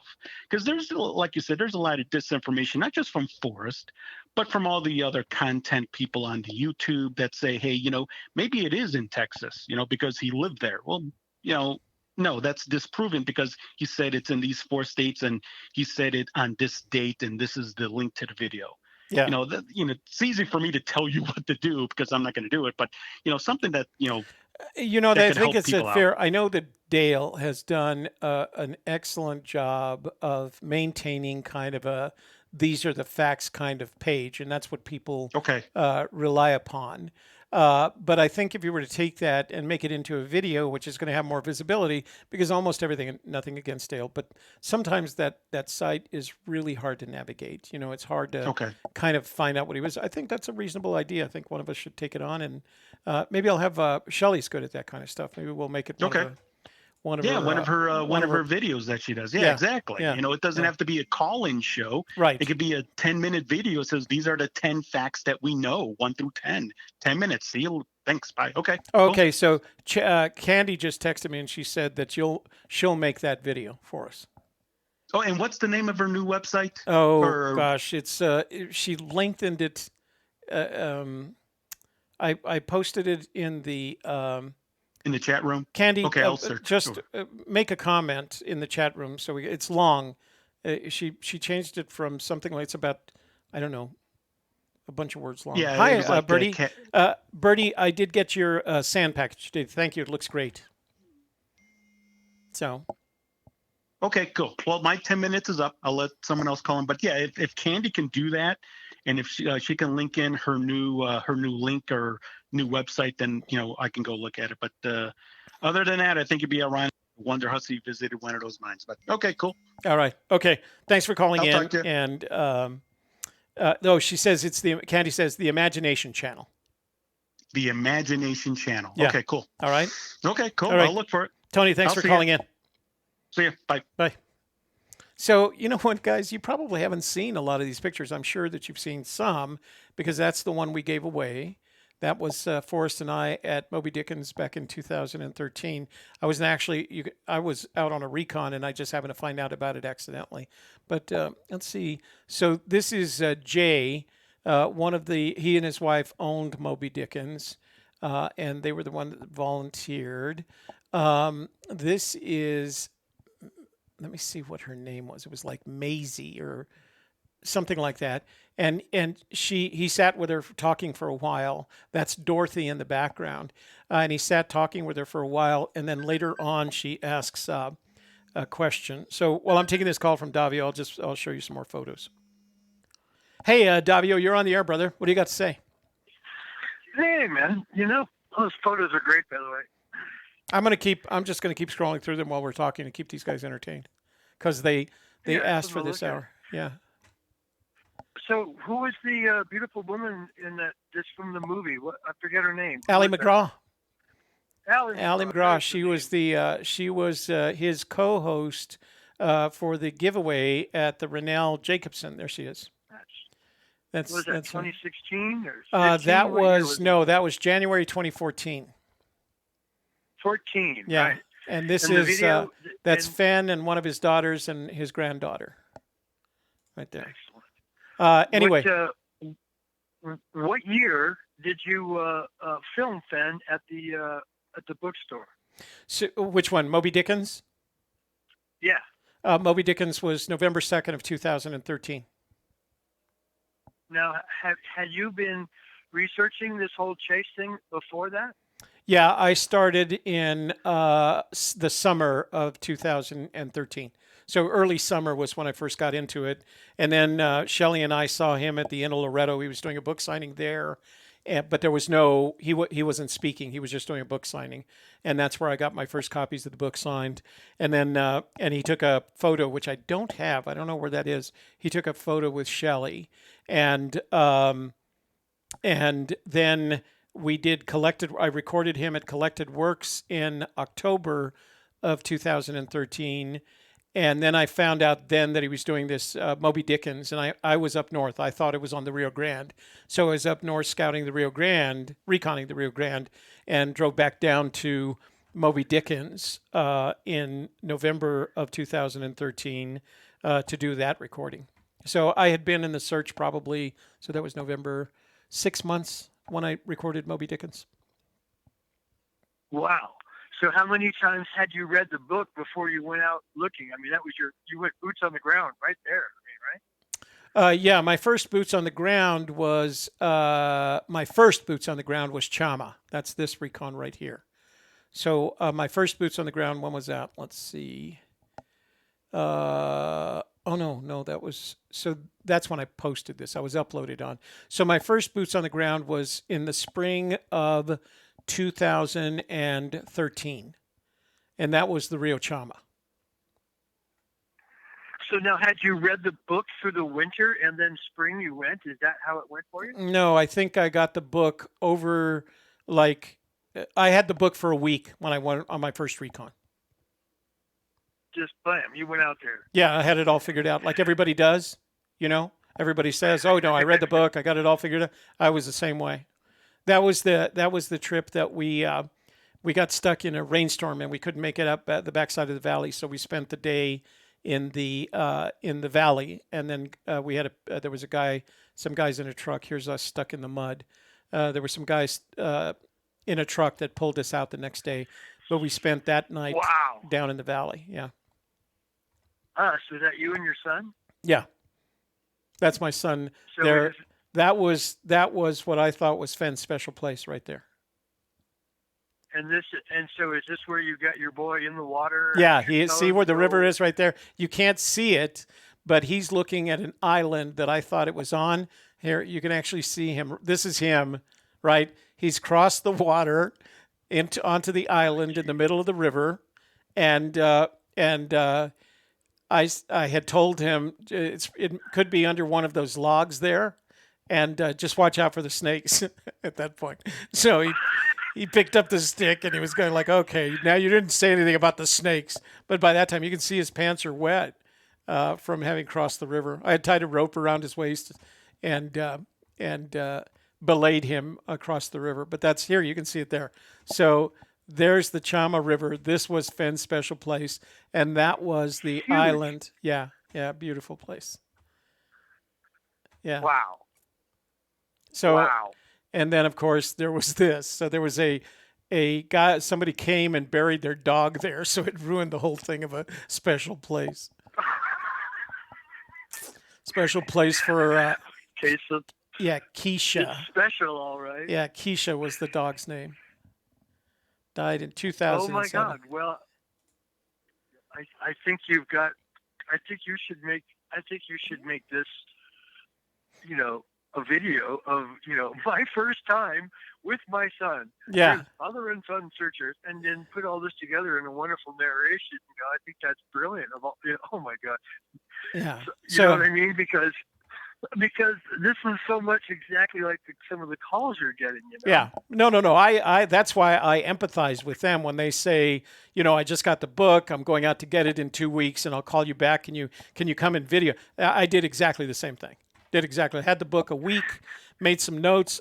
Jason has it now, and if you look at, as a matter of fact, somewhere in here is my poem page, and it's written all over it, right. and it leads me directly to the Rio Chama. Okay, so I think we agree that people who get deep into this end up getting 2 books because the first one has got notes all over it, right? I have 3, and Shelley has 1. And there you have it. Yeah. Her notes are in your book. Mm-hmm. Yeah, the first one was just totally written on, and it doesn't respond well to pen, to ink. No. So I ended up using Sharpies, the little really pointed Sharpies, because that's the only way you can mark it up, and it was just covered. And when I had my okay, screw it, I don't know, I gave it to Jason. I'll probably have to buy it back from him one day, I'm sure. So that is so the picture that you're seeing there, and you should be able to tell us. So that's Fenn's granddaughter, and that's her father, and that's Shiloh's dad. That's I don't know what his name is. It's Old. Their last name is Old, but he's the guy. His family owns the property on the Pecos River where Fenn, I know, has gone fishing with his granddaughters. So. Wow. And this is that's a serious river. Collected works at the Rennell Jacobson raffle drawing with Allie McGraw, and that's Dorothy. And that's what they were giving away. They earned about $30K with that. I wasn't involved in the raffle part of it. He just wanted me to live stream it. That was the first live stream I did for Fenn. And that's Raynell. She was in her hospital, but they had let her out of the bed to see the raffle drawing, and she sent me that picture while we were actually doing the raffle drawing, and I was able to show it to Fenn. So. Wow. Huh. So yeah. I'm seeing everything on the delay. You're seeing a delay. So this is the horns me. On the fireplace are impressive. This is a picture of me at my 65th birthday party, and apparently I only invited women to my birthday party, so that was that. Smart man. Yeah, smart thing to do. So what would be the point of having men at your birthday party? Exactly. There's absolutely no reason for it. And then this, unless they're bringing food. This was the bag of money that the little puppy pooped out, that he ate and tore up, the $1,500, and then he gave it away. He did a raffle drawing. And that's right. I remember that. Yeah, he did a raffle drawing, and it went to the Children's Museum in Santa Fe. And this is Jessica, and Jessica was the director of the Children's Museum, and she had a real strong bond. She was the one that edited Once Upon a While, that decided to leave out the Dizzy Dean chapter, and that's why it was put in afterwards. She was one of the ones that she said it wasn't. She told him it wasn't well written, so she was leaving it out. And I guess he didn't find out until after it was published that it wasn't in there. So that's me and Jessica discussing where exactly everybody was going to be. Let's see what else we got here. So yeah, that was a fun. So it must have been a score, because you read the book, you have done a boots on the ground, and then you did the interview. That was a succession of how things went, right? Well, you have to remember what happened was, he had decided to do this raffle drawing. I didn't have anything to do with it, right? And he contacted. I meant originally. I mean, before you did the big interview. Oh, you mean Moby Dickens? The dog thing. The Moby Dickens one. Exactly, because you said you had the book, and then a couple of months later you did the interview, right? That's how it went. No, yes, but that was before. I was just another person in the audience, and I happened to have a camera. There was no pre-planning. I went to Moby Dickens. Okay. The Fenn did not know I was going to be there. Okay. Right. I happen to be in the area. If you weren't there, there would be no. Weren't there, 130,000 people would have never seen the video. That's correct. There was no one else recording. What I did is I went to Moby Dickens. I introduced myself. I told them what I wanted to do. It was their store, so I had to ask their permission. I told them that I would mention them prominently in the video, and they agreed to let me record. And I set up way back. There's photographs of my camera set up, and I set up way in the back, and then he started talking. And he looked at me, and he didn't recognize. He didn't know who I was. He had seen me at Collected Works. So up until that time, I didn't make it a point to engage him. He was always busy with I had shot Collected Works a couple of weeks before that, and I didn't make it a point to go up and talk to him. Stephanie was there. Dale was there. What's his name? Desert File. A lot of the people that he knew were there. He didn't know me. I had never been in any situation.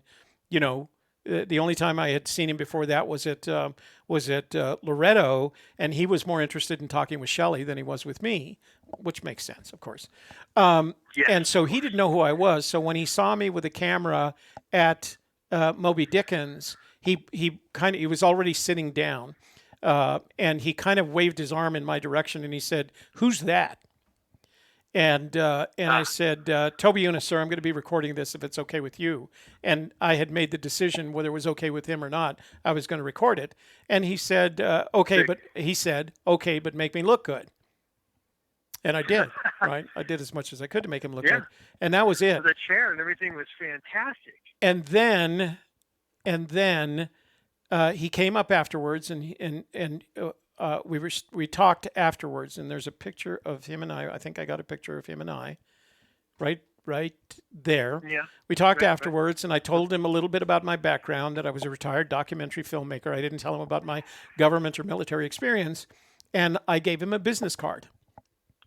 And it wasn't a business card. It was just an address card. It had my name, my phone number, and my email address. And the following January, he contacted me. And he told me about the raffle for Rennell Jacobson, and he said, would you film it for me? And he used exactly those words, and because I make fun of people who say film, we don't use. Okay, now had you put the video up on YouTube at this point? Yes. Yeah, I put it up on YouTube as soon as I could edit it down to the essentials. There was a lot of extra front end and back end in it.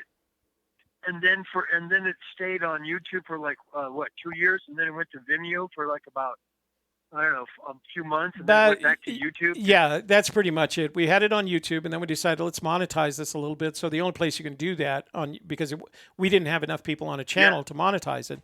So I put it on Vimeo to monetize it a little bit. It really didn't have much success. So we just brought it back and used it on A Gypsy's Kiss, because we were starting to get traffic on A Gypsy's Kiss.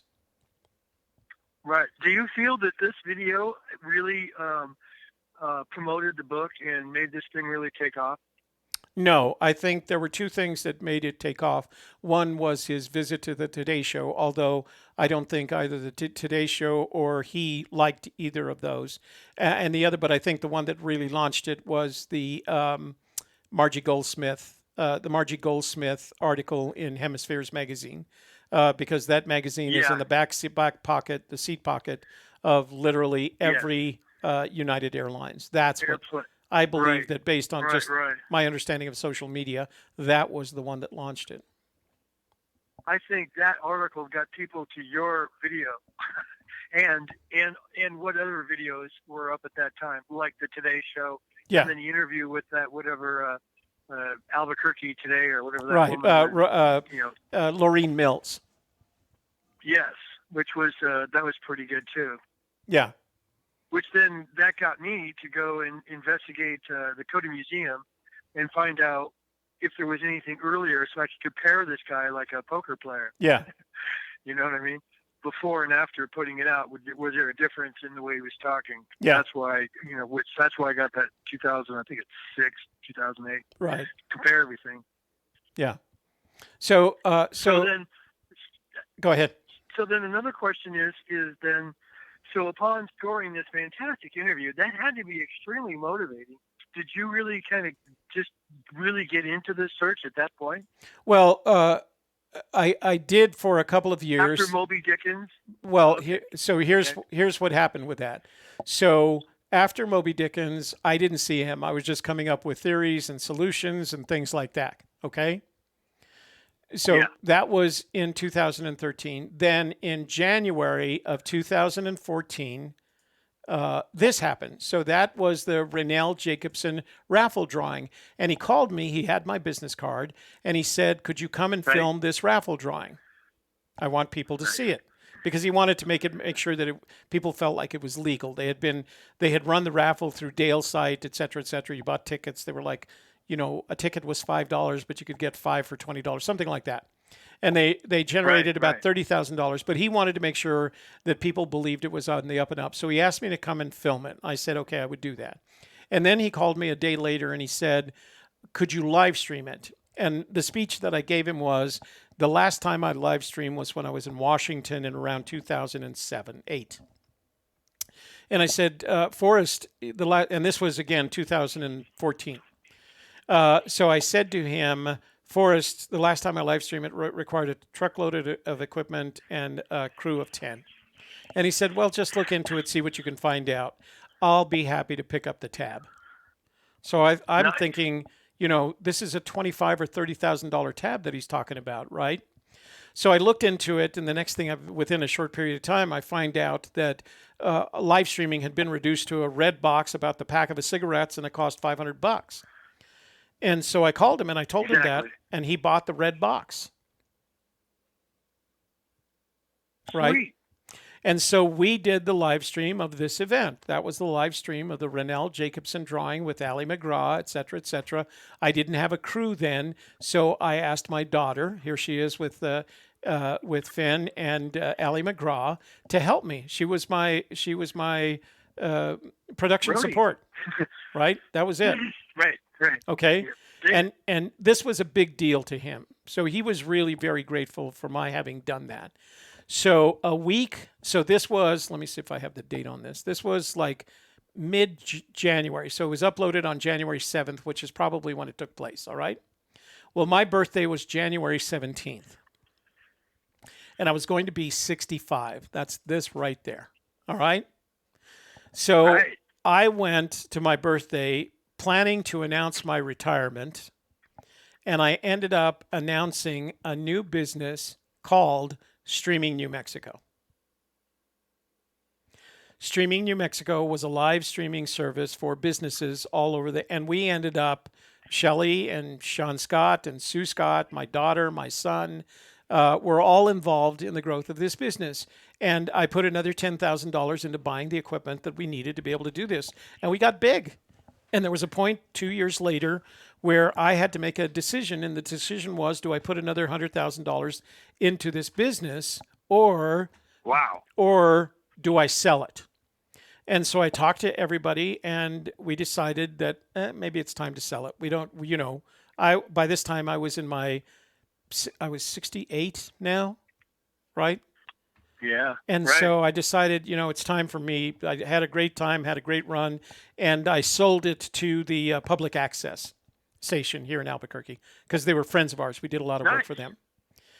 And he did it. And this was one. So the next time he called me was for the event where he gave away the money, right, in 2017. That was right after my birthday, and we announced the business. You can see there's the equipment that I invested in then, and I bought even more. And we did the live stream of that event, and then we got busy, and we did live streams all over, mostly, Santa Fe and Albuquerque where the big events were, but we did some of the major events. We live streamed them. And in the process, we learned a lot of stuff, not only about live streaming, but... Well, you grew with it right away. Yeah. And so we did that. Ever changing. We did that, and I gave up I was running a business. I didn't have time to mess around with searches. And so I gave it up, and we did that until I sold the business, and sold the business in November of 2016, and I kind of semi-retired. And then in January of 2017, Shelley called me, and she said she had been meditating, and that I needed to start looking for the treasure again. And and I said, okay. And then she said, and we need to build a YouTube channel to go with it. So we did. The rest is history. Nice. So now, do you feel you're a searcher or more of a reporter? I haven't been out. So the last time I went searching was September of 2019. I have made, let's see, I've made 34 recons in all 4 treasure states. Okay. Right. The last one being in September of 2019. So I would say I'm still a searcher. I came back from that trip going like, actually, we went on that trip because I was going like, I don't know where this damn thing is. I've got to do something different here. So I'm still I'm doing something different. I don't, other than Rio de los Pinos, I don't have another location. And I'm kind of stuck in trying to make Rio de los Pinos work. Right? I haven't resolved that issue yet. Okay. Browns Canyon. That's a big deal. So, but I think of myself as I don't know, I guess I'm a searcher in the sense that I have not given up looking for this treasure. I have given up looking for the treasure until I have a better, more usable theory. So have you changed your so okay, in other words, so let's call it the Los Pinos theory. Have you kind of put that aside and kind of look at the good parts and then establish a new theory in a different way? You know, I feel like I have the same problem a lot of other people have, that once you've got your, for lack of a better way to describe it, your soul in a theory. Yeah. You know, time, you've energy, invested, your time, money, energy, in a theory. Sarah's just going Rio de los Pinos. I have to take a drink. That it's really hard to give up. It gets in the way. How to get out of your own groove. Your own way. Being stuck in a theory like that gets in the way of any other of another theory, right? It prevents you from considering other possibilities. What I'm going back and doing now is looking at some of the older ones that I had to see, did I miss something? You know, is there something I'm missing here? So I guess it would open your mind up to different concepts. Well, you have to because you have to, yes. Yeah. Because so this didn't work, that didn't work, so that means we got to try this crazy thing over here, right? Yeah. But along the way, I've come to the conclusion that there's some what I'd call some influencers for me, right? So there are things that are the parameters within which I operate. Okay. So one of the parameters is the little girl in India parameter. She can see the first 2 clues on a map, but she can't get any further than that. So if she can see it, I guess the question is, shouldn't I be able to see it, right? So that's the first thing. Okay. The second thing that I've come to is that every clue, the 9 clues, is one location on a map. And all that you have to do is figure out the literal meaning of that metaphor. So when he says warm waters halt, there is a location on a map that literally represents that. Okay? Exactly. So I don't have to go much further than that. I think everybody will agree with that. Right. And how you get to that point and what that is, is a multitude of concepts. Yeah. The other thing that I believe in is that you need the book and the poem and a good map. I'm not going any further than that. Sure. That makes total sense. So I think we can agree that the girl in India is an indication of that research and a map should get you to a start point. Well, the question is whether or not you actually need in-depth research, right? The question is if she can look at it. Some kind of research. She has a poem. She has the poem and a map of the Rocky Mountains, right? Right. So, and she's in India, but she can figure out the first two clues. Okay. So how far? The word precision. How much? Doesn't that jump right into the whole equation? The word precision. How much? In the concept of numbers. He's constantly telling us to simplify. Constantly. Constant. Yeah. So, but nonetheless, it says, gone alone. That looks like 1-1 to me. Yeah. And that could refer to, something that would get her to a place on a map, perhaps. Well, no. Here's what I think. XYZ. You know what I think? It means the book, not just the poem. But she has the poem and a map of the Rocky Mountains, and she can figure out. That's the quote. Yeah. And she can figure out the first two clues. The implication being that she can see that X on the map, the intersection of the first clue and the second clue. Right. I always thought when poem refers to the poem, that is also including the book. I never saw the two separated because the poem is in the book.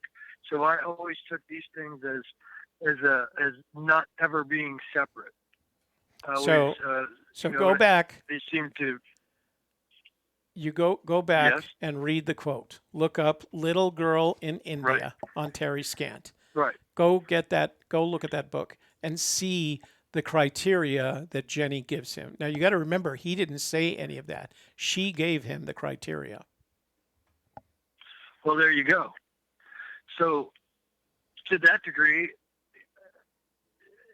and that makes it, to me, that doesn't change my idea at all, because I see these things so tied together. Just because she's laid out the parameters, and he speaks into it, doesn't mean that that's necessarily, a verbatim thing. It's kind of like agreeing with something, and that doesn't mean you agree with everything of it. Maybe just glibly this part. I also take the early interviews as he's having a hard time hearing, which is influencing the way he's speaking. You know what I mean? There's so many places in the bookstore interview you did where I see him, working to get, hear and then respond, all and get his concept out all at the same time. So I think that's the other rule that you probably have to follow at some point, and it's the Forrest Fenn died in 2010 rule, right? Yes, exactly. Because if you don't, what happens is you invoke chaos theory. The reason the people that were closest to the treasure occurred, that event occurred early on in the treasure hunt, is because there was no chaos in it. Since then, we've all created chaos. When I got the poem in 2000 or got the book in 2013, the first thing I did was Google warm waters, and what I got back was the New Mexico State fishing regulations. All right, that's what made that. That was the top of the list. You go Google warm waters now, see what happens. What happens is the result of chaos. So we've all made it progress. We've all made it. Every one of us that has made a YouTube video or written a blog post or done or responded in a forum, we've all added to the chaos and made it progressively more complex than he intended and more complex than it needs to be.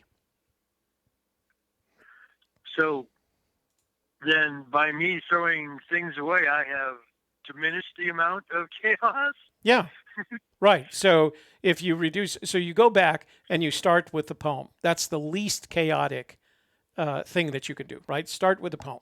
That's where there is no chaos. It's you, the poem, and a map of the Rocky Mountains. That's where I'm at, right? It's me and a map of the Rocky Mountains. And the poem. That's where I'm back to. So what I'm looking for is the X that marks the spot, the intersection between where Warm Waters halt and Canyon Down. And I can see that on a map because she can see that on a map. Well, I like that. That sounds great. So, okay. Yes. I think the world, I think this is what the world needed to know was Toby's background on this. How many times would you say you've read the book? I've lost count. And even so worse, more than 100. I can't. I don't know that I could even say that. What the question that you have to answer is how many times have I done a presentation on a chapter in the book? I have been through this book now 4 times, where I'm discussing each chapter independently and dedicating, a couple of hours worth of research and a couple of hours worth of conversation now with a group, because that's what we did. The first thing that we did in the member vault was we went through each one of the chapters and we discussed each one of those chapters with the member vault for 2 hours.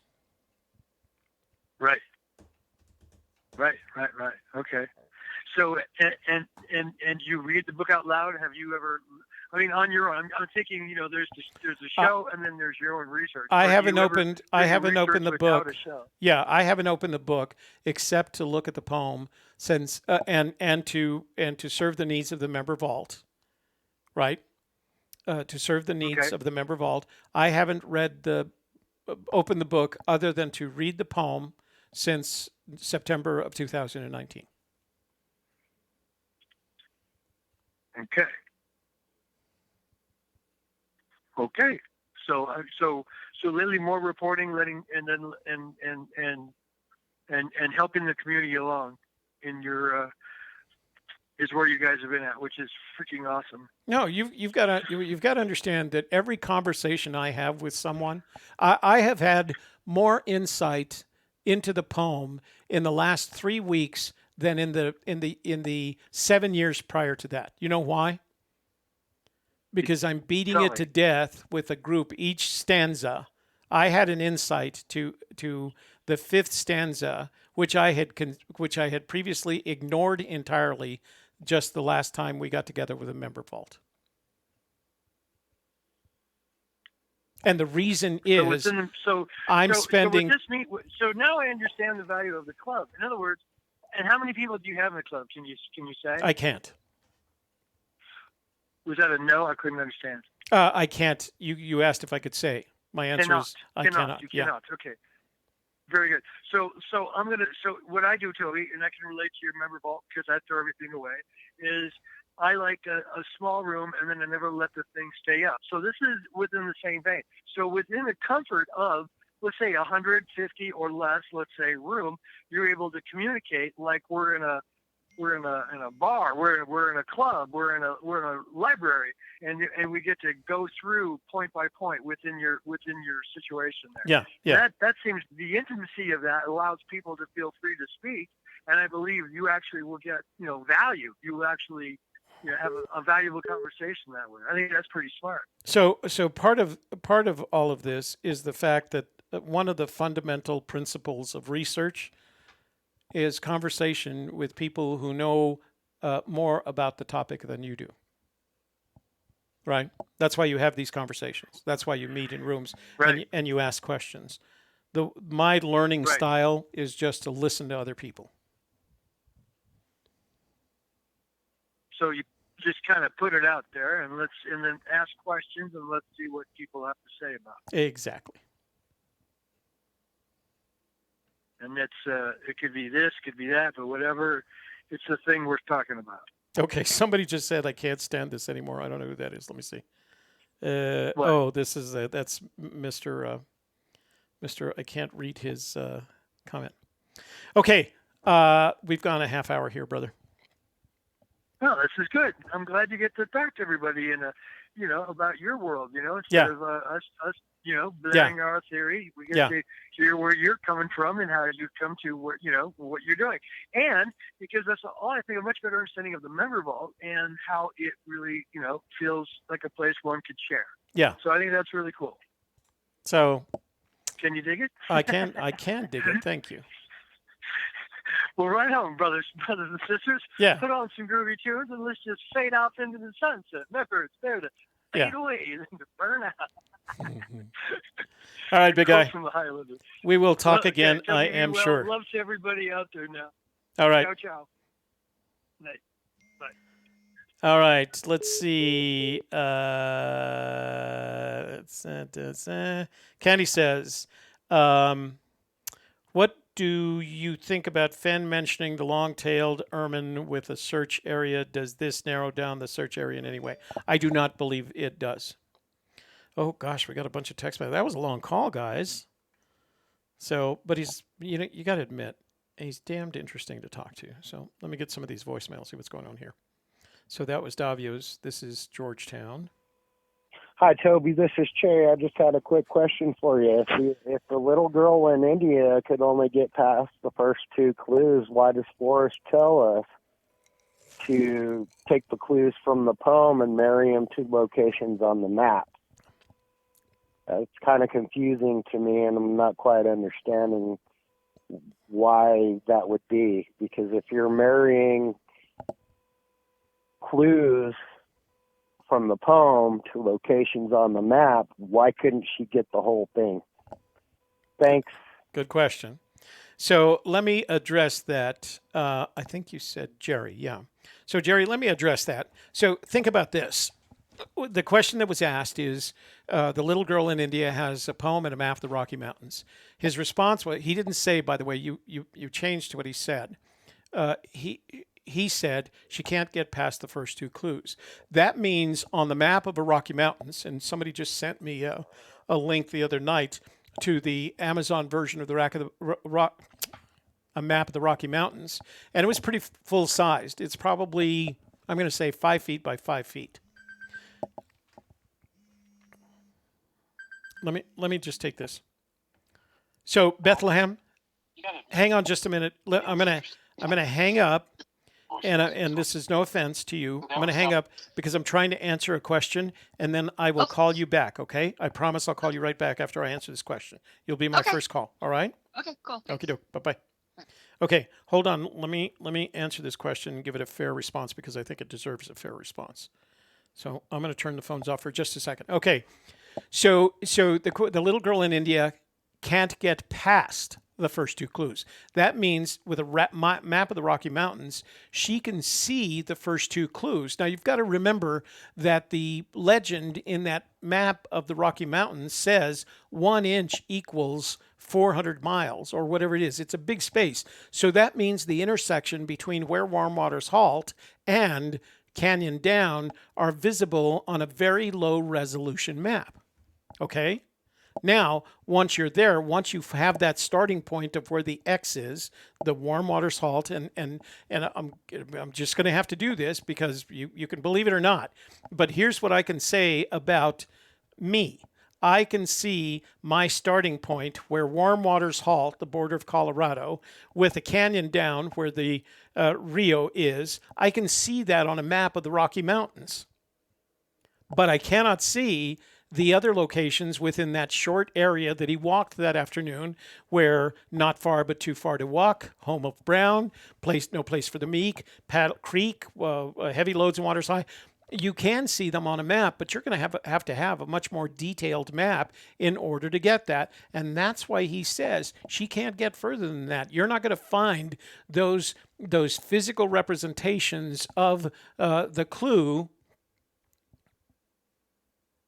Yeah, Sassy says, you are incorrect. What he said was that she can't get closer than the first two clues, meaning she cannot get closer. I don't know why that makes any difference what I'm saying. She can't get closer to the treasure than the first two clues, indicating that she can see where warm waters halt and canyon down on a map of the Rocky Mountains. I don't know what the point that you're trying to make, Sassafras, but I don't see how much more vital how that's going to change the situation.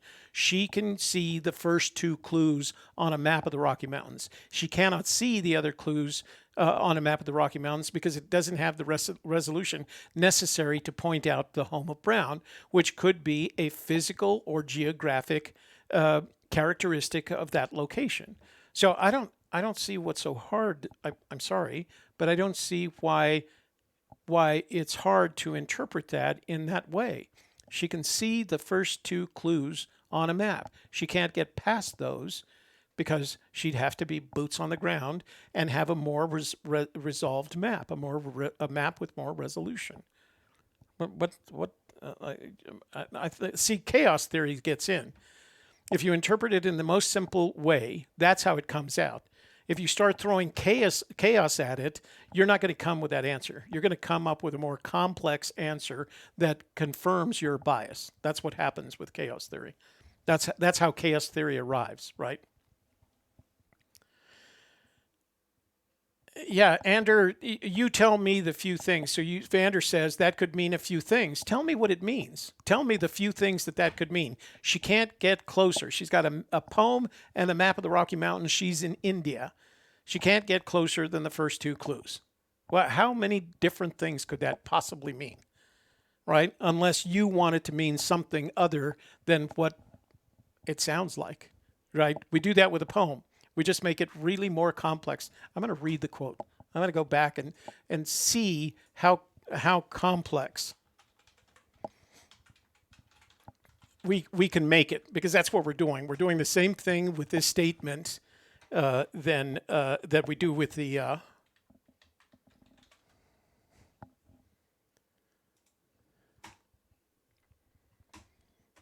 poem. We just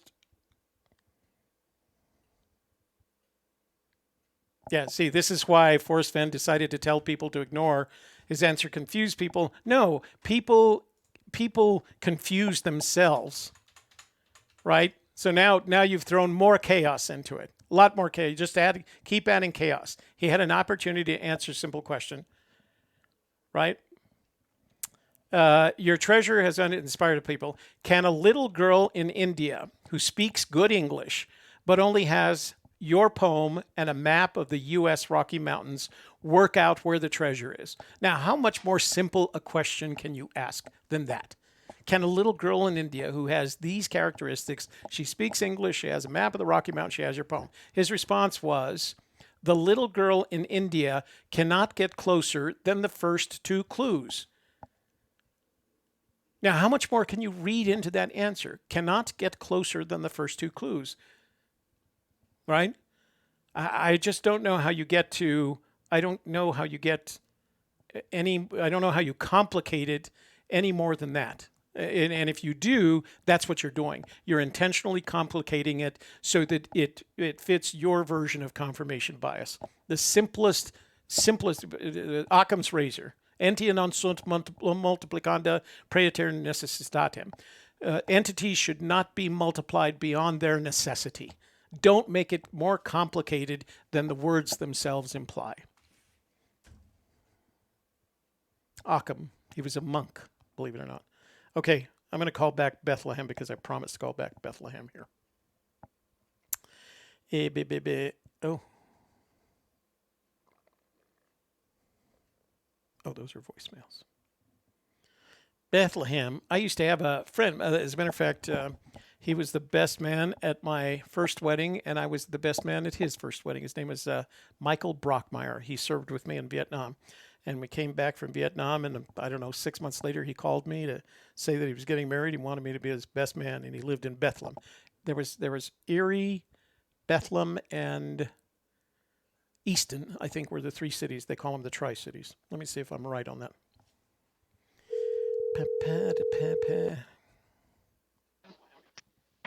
Hello? Hang on, Bethlehem. You know what, Sassafras? Now you're just making stuff up. I'm reading it as it's written on there, right? You're Occam. You're doing the reverse of Occam's razor. You know, you can keep adding to it. It's not going to help you anymore. Okay, Bethlehem. Hi. What's your name? Hi. Sherry. Hi. Oh, Sherry. Yeah, you're Sherry, not the school teacher. Correct. Right. Okay. I remember now. See, you only have to tell me once. Yeah, so I usually call in with questions, but I just had an observation that I thought maybe could help somebody because It's not helping me. Go ahead. But at any rate, unfortunately, I don't have my book TOTC right here, right now. Mm-hmm.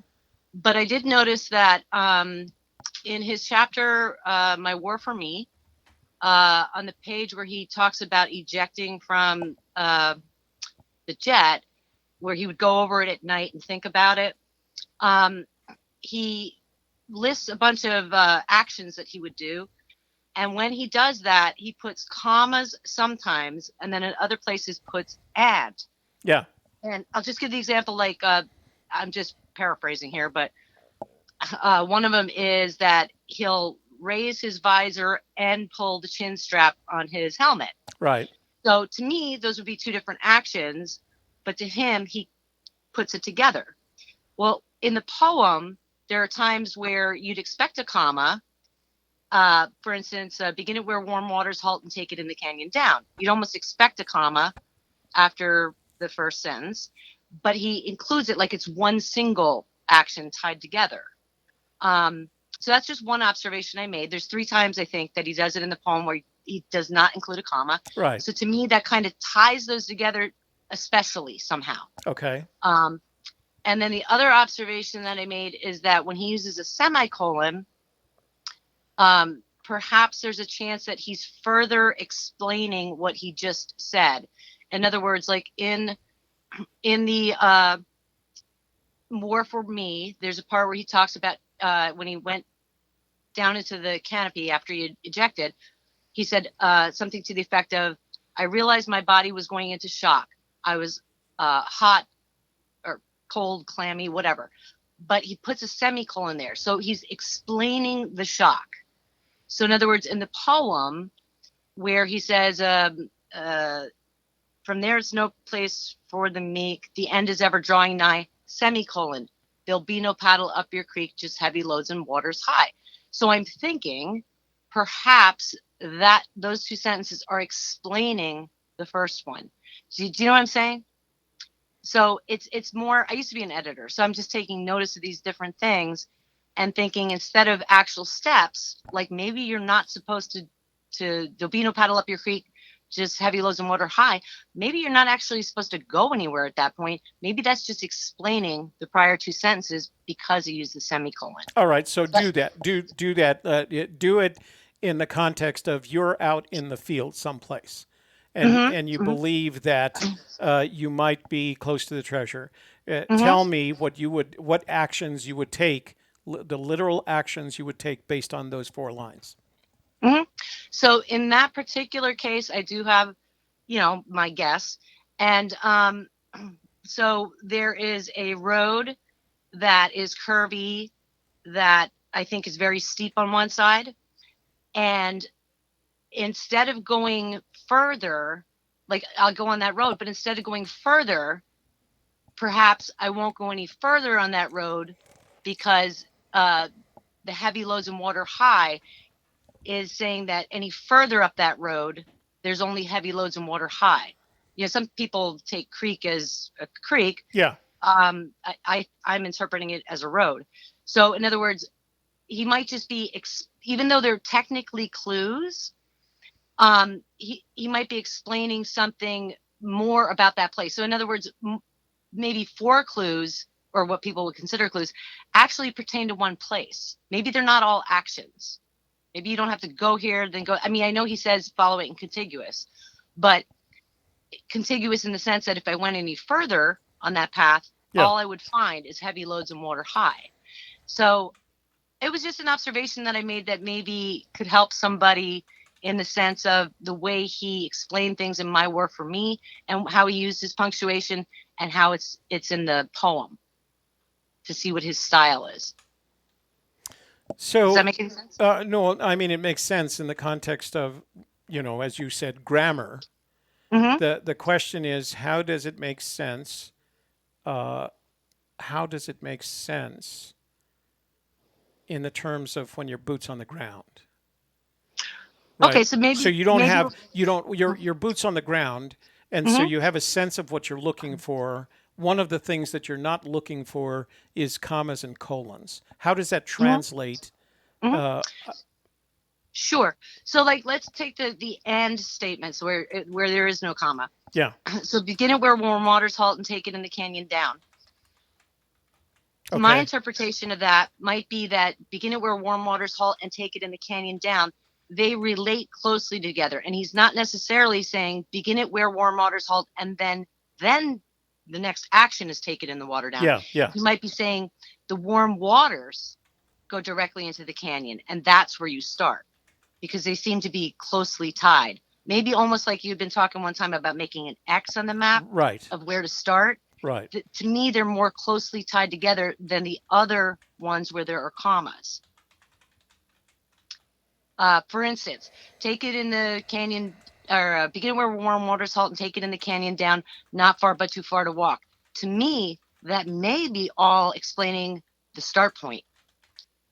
In other words, it might be where warm waters halt and the warm waters go into a canyon, and the warm waters don't go very far down. Like maybe it's a small waterfall or something to that effect. But it's more closely related. And then your next step may be put in below the home of brown. Right. So it's just something, like I said, that I observed that maybe where he doesn't include a comma, maybe those are more closely tied together. And where he uses a semicolon, he might just be describing the place before.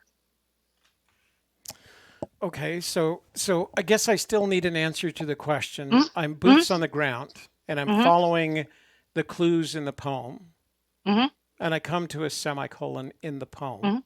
What's my behavior on the ground? Okay, so yeah, of course I don't want to give away myself, but right. No, but just generally speaking, you know, how should I interpret once I'm boots on the ground? Because the point that you're making here is that punctuation in the colons and the semicolons are important, right? And so the question I have for you is, how does the importance of that punctuation, commas and semicolons, translate into behaviors when you're boots on the ground? Great. Okay, so like one time when you had advised people to maybe create their own treasure poem for themselves. Yeah.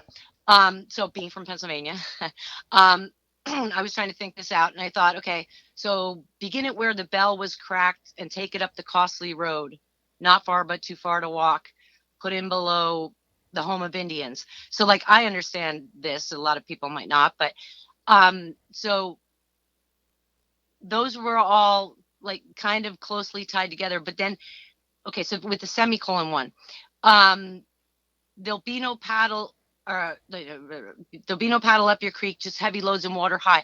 What I was thinking of that with where the semicolon is it's just describing where you're at. Yeah. Further describing where you're at. It's not necessarily telling you to go up a creek. It's not necessarily telling you that, you know, but to do any further walking or anything. Right. It's just further describing the place that you're at, giving you more confirmation that you're at the right place. Okay. Does that make any sense? It does make sense. Okay. I mean, I understand it more than when we started the telephone call. How's that? Okay. So I just thought, you know, for once, instead of asking questions, I try to throw something out there that would maybe be helpful. You know what? That was helpful. I mean, it was. I feel like it was helpful to me. I don't know whether or not it's helpful to anybody else in the room, but I can tell you that it was helpful to me. Okay, so don't want to take too much time. I just wanted to throw that out there. Well, thank you for calling in. I appreciate it. Absolutely. All right. You have a good evening. Thank you. Be well. Bye-bye. Thank you. You too. Thanks. Okay. So I said we'd go Gadelcon, chaos theory. Who cares where she got the map, brother? Who cares? Right? Throw the chaos at it. Boom. Where did she get the map? Who cares? So I said I would go another hour. That hour is up. I am going to turn off the phone here and get things settled down. So my only suggestion is that eliminate the chaos. And I'm just telling you what Fenn tells us all the time. He tells us to simplify, to keep it simple, get back in the box. Elephants and ants. He's always saying. One more call. All right. So if you want to go another hour, I'm ready to go another hour. Type 1 in the and only 1 per person. Hey, Gardner, Kansas, you've got to turn off your computer before we can talk. Okay. You have to turn off. I'm here. I know you're here. Turn off your computer. Turn the audio off. Otherwise, we're going to be. Okay, I just did. Okay. So, hey, Gardner, what's your name? And you're on the air. I'm Donna. I wanted to. Oh, Donna, who can't hear. You can't hear. You can't hear me? No. Aren't you the one that has the hearing aid? Yeah. Yeah. Okay. So go ahead. Yes, you're right. Okay. I want to continue what the beautiful woman that just talked to you. I want to say something about her semicolon. Yeah. And if you was to take the word semicolon and look it up under thesaurus synonyms, you would find the poem words blaze and end, and some of them are arrow, death.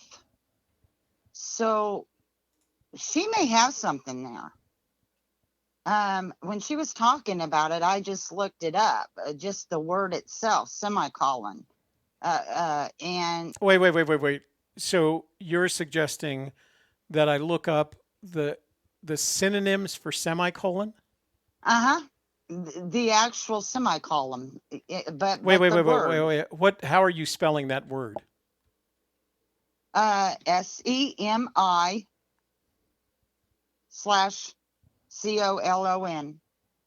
So that's not. You put that slash in there, and that's not really one word. That's 2 different words. Or you can just try it without the slash. I did, and it doesn't. It says synonyms for semicolon, right? Right. It says. But it amazed me that when I started looking at the synonyms, like the end is ever drawing nigh. Maybe that's telling you that's what the blaze is, because I just got this idea, Toby. Yeah. When I was listening to her, I was on my other computer and I looked it up, semicolon, to get an idea, but I noticed that there was synonyms regarding that. Well, and I just thought it was interesting that it had blaze. So I'm not getting that, and I'm actually kind of surprised that you could find a synonym for semicolon, since the semicolon is punctuation. It's right, it's and not it like does say punctuation. I got this from thesaurus. I actually asked my computer synonyms for semicolon, because I noticed a synonym at the bottom and I couldn't get that to go through. So I thought, well, I'll ask my computer that.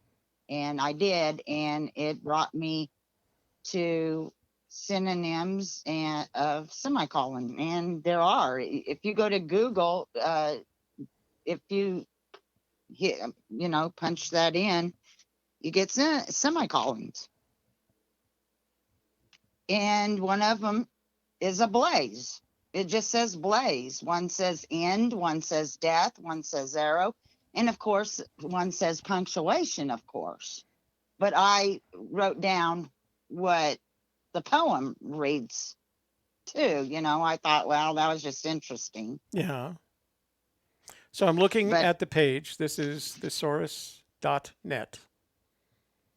And I'm looking at the definition for semicolon, punctuation mark, the synonyms for semicolon, and because it's semicolon and it represents a punctuation mark, there is no synonym for it.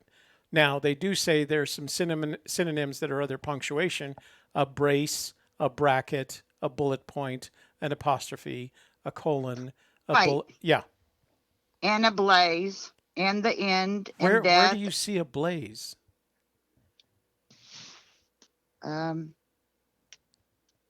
Well, I hope I'm not gonna lose you. Are you still there? Yeah, I'm still here. I'm just waiting for where the blaze is coming up.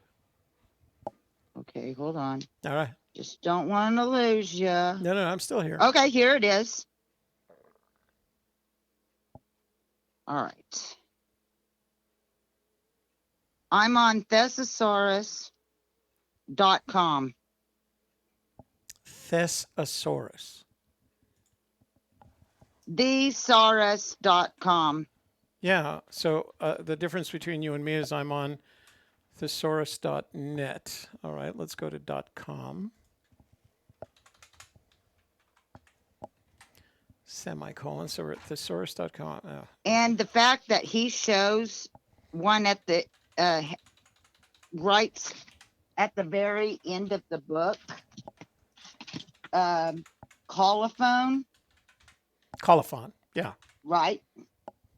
And tells me, and of course that means the end, but also tells me that, why did he write that out? He's got the omega there. So it tells me, I got all this, all just from listening to that woman. Oh, okay, all right. Okay, so I just come up with this because she's talking about semicolons. She's talking about it. And it made me think, wait a minute. He writes that out in the back of the book, colophon. We already know it's the end of the book. We already know what omega means. So maybe the word itself, semicolon, synonyms, perhaps, maybe there's something. No. Semicolon is a punctuation. It doesn't have any synonyms. If it's spelled the way I spelled it. Well, yeah, if you start making things up, that's true. But semicolon, the word that represents the punctuation, doesn't have synonyms, and it certainly is not related to the word colophon. They're two complete different words. Right. But that's where I got the idea. Oh, okay. All right. That's so. Well, don't spend a lot of time. Semicolon. Yeah. Wait a second. Go ahead. There's another reason. All right. Hold on. Any part of some is better than no part of any. He has words in the poem, and they all mean exactly the same. Like take the word take. There are 20. If you went and looked at all the synonyms of the word take, 28 of the poem words come in focus. Yeah. So all of the words, a lot of the words are the same. So like when he's writing, any part of some may be part of any. He could be having that semicolon there, but the spelling, he has misspelled things in the book on purpose. Did like knowledge, taking the D out. If you took the Z out of blaze, you get blade and add a D. So I think what we're having a problem with is we're trying to match the poem with the book. But how about this? What if he is giving us by taking the D out, like dollar, changing it from E to taking the E and put the E in instead of the A, he is telling us, like, for instance, the word end, Donna, could also be in. Donna, INN. So here's what's happening, right? I just had a conversation with someone in the room about chaos theory, right? Right. And the more you and I talk, the longer this conversation goes on, the more chaotic it gets. And that will never get you to this treasure. Chaos is going to prevent you from getting that treasure. You've gone from semicolon to colophon to something that I'm not even sure at this point what you're talking about. But you're SEMI. I know how to spell semicolon. But what I'm saying, right? What I'm saying is it's just a semicolon. That's all it is. It's just a semicolon. But they have synonyms. It has the word. There has is no synonyms. there is no. There might be a synonym for semi, and there might be a synonym for colon. But when you put those two things together and you make them one word that represents a form of punctuation, there is no synonym for that. It's like saying, well, I guess I could use period, but that would be different. The semicolon doesn't have I looked at it. I saw it in both thesaurus.com and thesaurus.net. There is no synonym for semicolon. The single word, semicolon. It just says punctuation. Okay. Well, I don't know how come mine says that. Well, and even if it does, I'm not saying that it doesn't. What I'm suggesting to you is that if you go beyond the definition of that element of punctuation, if you start adding things to it, right? It's just punctuation. It's a semicolon. It doesn't have to be any more than that. There's no secret behind it. It's just a semicolon, punctuation that he used in the poem. Okie dokie. All right. But it does seem like we're all on the same page on everything, and we're rehashing the same thing year after year after year. Well, see, and we're still in the same place. Yeah. The problem with rehashing, every time we rehash it, we end up with something else, right? If we would stop rehashing it and just go back to the poem, and stop rehashing everything as we go, as you just said it, we just keep rehashing and rehashing. And every time we rehash it, we change the original meaning. Okay. All righty then. All right. Thanks for calling in. I appreciate it. You betcha. Bye-bye. Bye-bye. See, if there is anything that is learned by having and listening to these conversations, it's that the more every time we take this, if there is one person that walks away from the conversation that we just had and says to themselves, you know what, she's right, and then heads down the road that there's a synonym associated with a punctuation mark, semicolon, crazy, that adds to the chaos. It changes the state, right? And the state, the perfect state is the poem. And then we've had 10 years to hash and rehash that poem. And we haven't found it. And the reason we haven't, the searchers that got closest to this did it early in the process, where they weren't hashing and rehashing. They read the poem, figured out they knew forest well enough to go where to go, and went out there. And then made some mistakes and probably came back and started rehashing the poem, hashing and rehashing the poem, see if they could go back. And now we've had 10 years worth of that. So that the fundamental element, the poem of this, changes with every conversation that's had, every YouTube channel that has a video, as we ignore what was originally represented and hash and rehash it. We just had a 10-minute conversation about the meaning of semicolon. Let me mute you. Hi, Sarah. Okay. Hey, how are you, Toby? I've had more, but I'm okay. I'm fine. It was a stressful, couple of calls. Well, that is because it's hard. It's hard to argue, and I don't mean debate. But I mean debate a point that starts off with what I think, and I don't want to offend anybody by saying, I think you're reading too much into a semicolon, but right. Well, I think everybody has their own interpretations, which is agreeable. My thing is that I have only only read the poem. So I don't know how much more of a poem purist you can get outside of the chat rooms and live streams and such. So punctuation to me, as Forrest told all of us, he has manipulated in his own fashion to suit his desire for the poem. So for me to hear people who have read the book and people who have gone boots on the ground and people who have read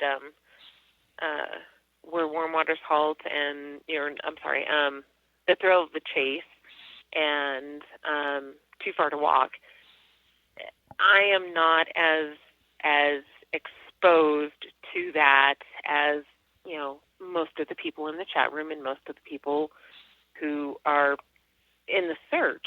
So tonight was a little, I am a punctuation deviant. I hate punctuation. I think it's, cruel and unusual punishment for English class and, to learn where semicolons and colons and, whatever go. Mm-hmm. It's my own personal adult protest. Mm-hmm. Yeah. So, but I think that as a poem, quote unquote, purist, to find out where Forrest was between the time that he wrote the poem and hid the treasure and, published the book and all of this, where was Forrest in his own personal life and understanding of, okay, this is possibly my end. This is possibly everything that I, wanted to put into this poem. Yeah. What are your thoughts on his, his deepest, darkest thoughts plus what he wanted to give into this treasure? So you may have heard me say this before, and as usual, this is all my opinion. The difference between somebody else's opinion in the chat room and mine is that I have a forum, right? I have a YouTube channel where I can talk about this stuff for hours.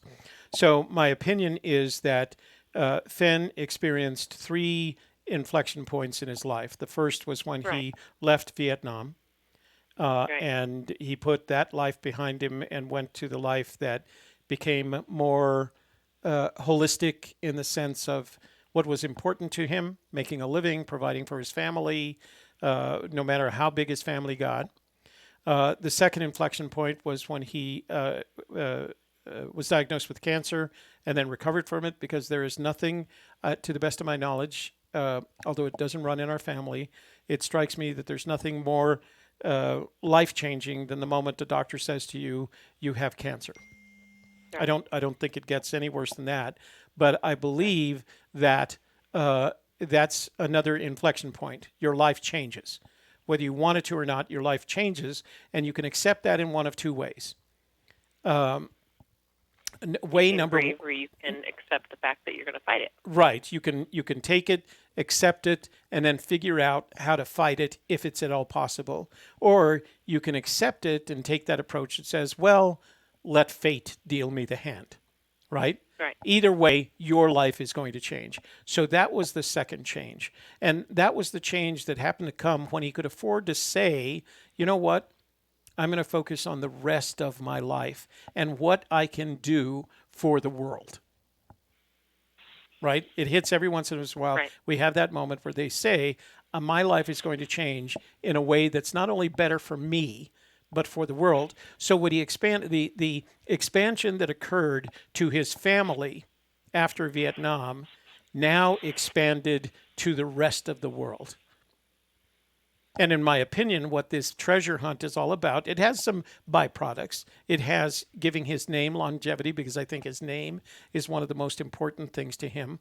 But I feel like what he sees this treasure hunt as is his gift to the world, the world that gave him that chance to get back into it. Right. Whatever fate was, however you see that.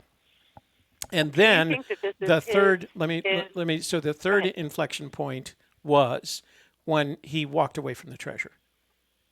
That's the last Forrest Fenn. That's the one we know now. So do you think this is his way of,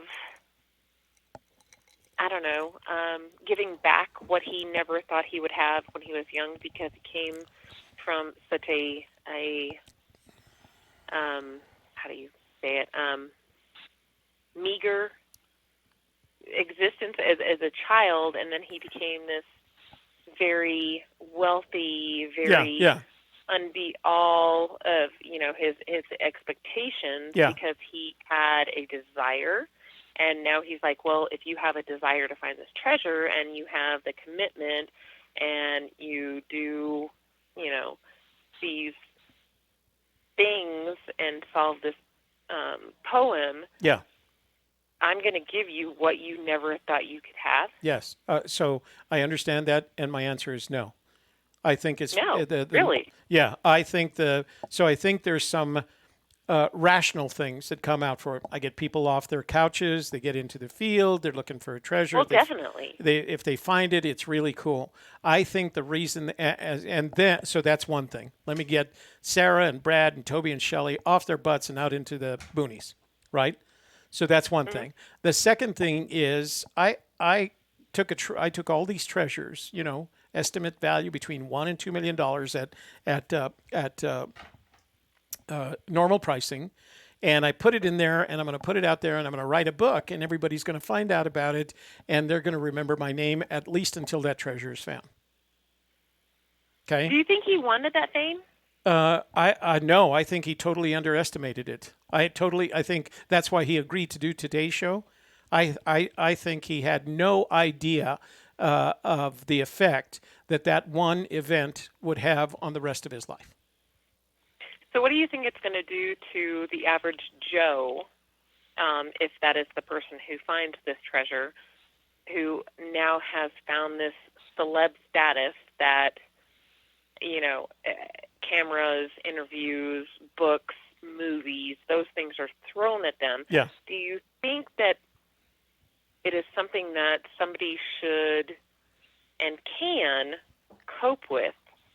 Or do you think it is something that Forrest is like, okay, somewhere in this covenant of the treasure, I give you title to the gold, you can have the gold, but here are some things you need to understand. Do you think he put that into the preface? No. Of, okay. No, so wait, but you're going to have to. I want to go back and answer. I haven't finished answering your first question. Oh, sorry. All right. So one thing is getting Sarah and Toby out into the forest.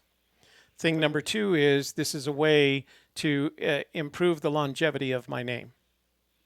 And then there's number three, and this is the metaphysical part. It is beyond karma. It is the part of Fenn that says, I'm going to do something that's going to satisfy me, whether or not it satisfies anybody else. But what if he's not here?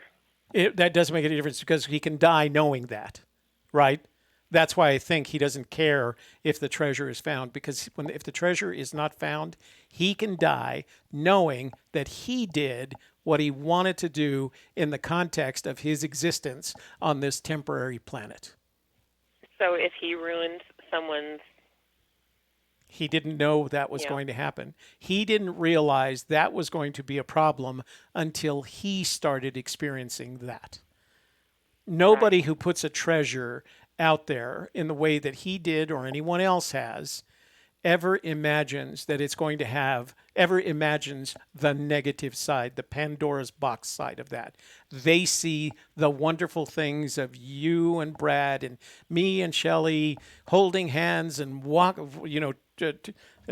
skipping through the forest and bringing kids along, taking away their texting machines and throwing them into the river, etc. That's what you see. Right. I don't think that he intends that. So I think there may be some... I still find it weird that he still knows, even though he's not been back to the location itself as of March 5th, he still knows it's in the same spot. So I think there is something of call it protection, call it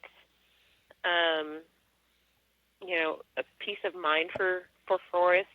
I think there is something attached to this treasure that, in my case, I live a very layman life. I don't, congregate too much with, famous people. Yeah. Not my thing. Yeah. But I think there is some sort of, I don't know. He has a preconceived notion and knowledge of what people with celebrity, quote unquote, go through, to where he is almost written that in to this whole treasure find.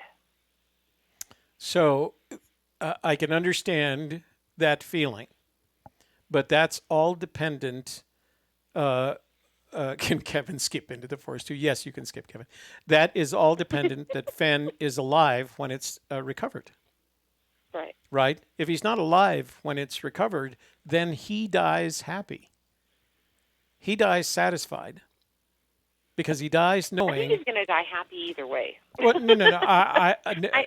I think so, because I don't think it's going to be. So this is my dark side of Toby opinion. Okay.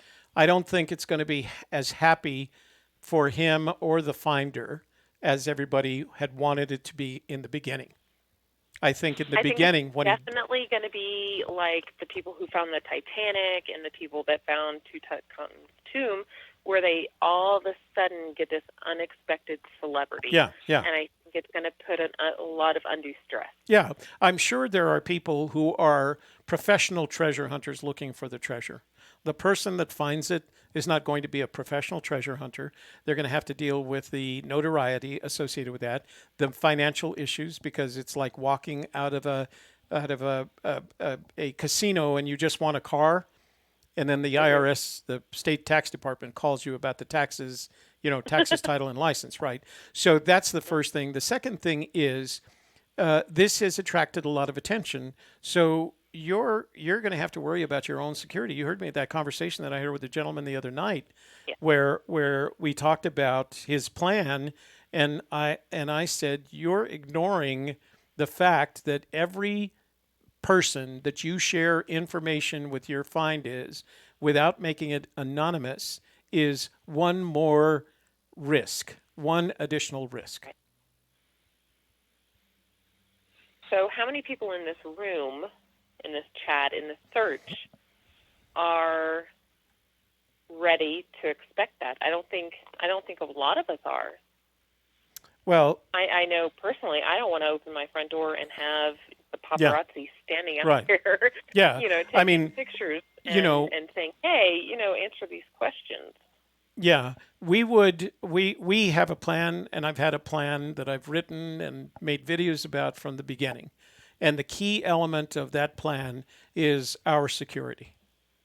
I am less, to me, the treasure is less valuable than our, and I include Shelley in this, and your family, because Younis is a name that's not very difficult to find to whom I'm related. So I'm concerned about my security, and almost everything else is secondary to that. And that's why I can say, go ahead. Being a searcher, finding the treasure, being in, friendship with you and Shelley and other people in the room, what are the compromises that we're now taking as far as others being exposed, even though we're not direct family? Yeah. I would hate for something, say Brad and I went out, found the treasure, and now you and Shelley or Hooli or K-Pro or, any of the people in the chat room are now exposed to, hey, you gave them information. I'm going to now hold you accountable and possibly expose them to things they personally don't need to be. That is a concern. I don't know if it's. I can give you a real world example of just that.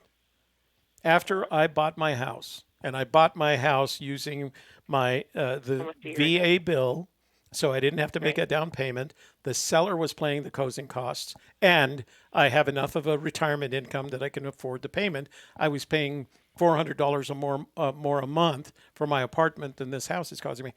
Christy called me and she said, I am getting contacted by people who believe you found the treasure.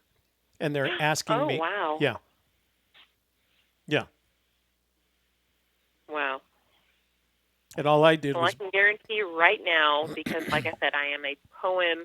I don't know how, like I said in the beginning, how close to a purist I actually am, because I have not read the books. I, only go off of what I hear on the chat room and the YouTube and Brad.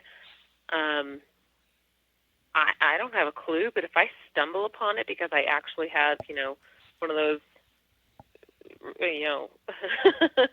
what do they call them?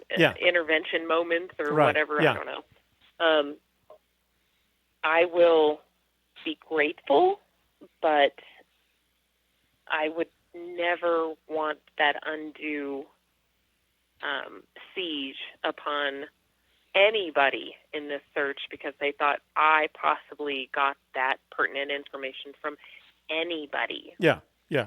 And that's the key. So, that's, we recommend anonymity. We recommend reporting to the media that it's been found so that treasure hunters can stop looking. We do not recommend you share the theory. I think that would be I can guarantee you if we find it, it won't be publicized for a good year and a half, 2 years. Yeah. At least. So this will continue even though the thing that you have to remember is that you're putting individuals at risk, right? So what you don't want is you've kept it a secret for a year and somebody else dies. Well, but you can do it. If Forrest is as clear as he is with knowing when or if the treasure has been located, or his family or whom will take over once he passes, they'll know. We will know, quote unquote. So I think you can't go off the secret is hidden, the secret is kept if one of you is dead, kind of things, because God forbid. But I think there is that unsaid layer of protection. I really, in my heart, I truly believe that. Whether or not I'm right, we'll find out when the treasure is found. I'm not saying I'm going to find it. Yeah. Those are the things that should be included in the algorithm of making the find. What am I going to do if I find it? I'm taking a wagon and I'm taking a really large cooler and I'm going to tote it in and tote it out, and nobody will think the other. Yeah. Yeah. So that's the yes. All right, Toby, I'm going to let you go because you have, 12 minutes. A little bit longer, 17 minutes before we close up shop for tonight. Yeah. So there might be more entertaining. I don't know. This one was pretty entertaining, Sarah. I thought you did a great job. My whole thing is, I want everybody to walk out of this thing happy, healthy, and alive. Yeah, so, yeah. If it's you, congrats. Yeah. And I, hope that you still invite us over for dinner. Yeah. You know what? I'm going to stay in my little house. I'm going to drive my little truck. And I love it.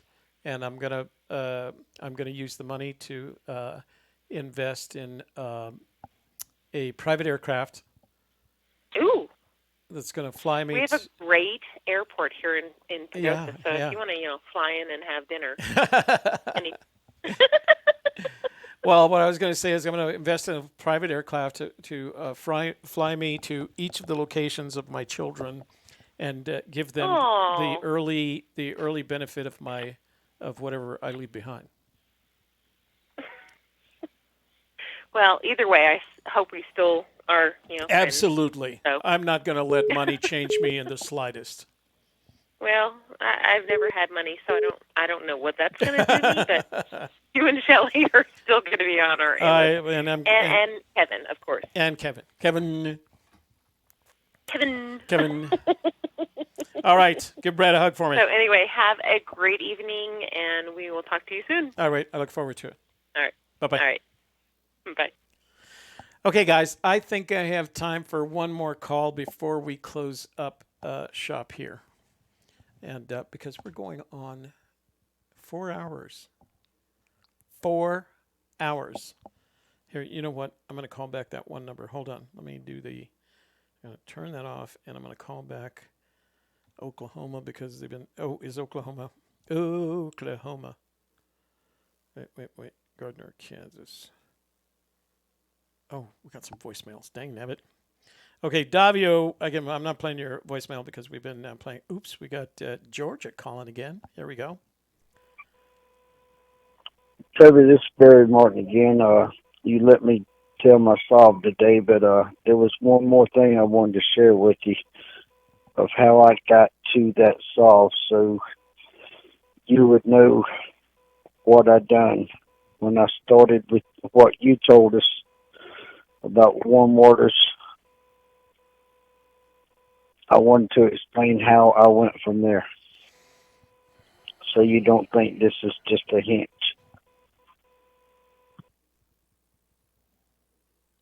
So first of all, Barry, I don't think it's just a hint. I think you did a great job of explaining your theory, and I think, if I recall correctly, you felt like you had achieved what you wanted to achieve, and that was closure. So why don't we just leave it at that? I just wanted to ask the show that you're conducting right now, who's in charge whenever Forrest passes on to make sure that the legacy continues? Thanks a lot. Phone number is 405-795-4194. Or I look forward to hearing your answer on the show here. I'm going to have to cut that out. Guys, do not put your phone number in your voicemail. I can't catch it soon enough to knock it out, especially after 3 hours and 45 minutes. So nobody's going to be in charge. Fenn has said he's the only one that knows where the treasure is. I don't think any of his, honestly, from what I know about Forrest, is I don't think any of his family members want to be in charge. And so what I'm expecting on the day that that it is announced that Forrest has passed, left this mortal coil, shuffled off this mortal coil. That was for you, Candy. That the chaos that we're experiencing now will increase by an order of magnitude. It will get more chaotic simply by the number of people who will claim that they have A, found the treasure, B, found the location, but the treasure wasn't there, C, all the other possible alternatives. It's going to get even more chaotic than it is now. And I know you guys don't think that it's chaotic, but I know it's chaotic, and the reason I know it's chaotic is because the treasure hasn't been found. If it was that easy, and if we were treating it that easy, alone in there, please do not post your number in the chat room. That's makes it permanent. Let's see. Sent you did another hour. Okay. Let's see what we got. Yeah, and okay, there's that. And Bill here. Maybe the little girl from India can identify the first 2 clues, and the rest you have to experience in person. Yeah, that's kind of what I think. I mean, you have to be on the path. You have to be there. Yeah, I mean, that's Bill. That's how I interpret it. Exactly. Candy says, let's see.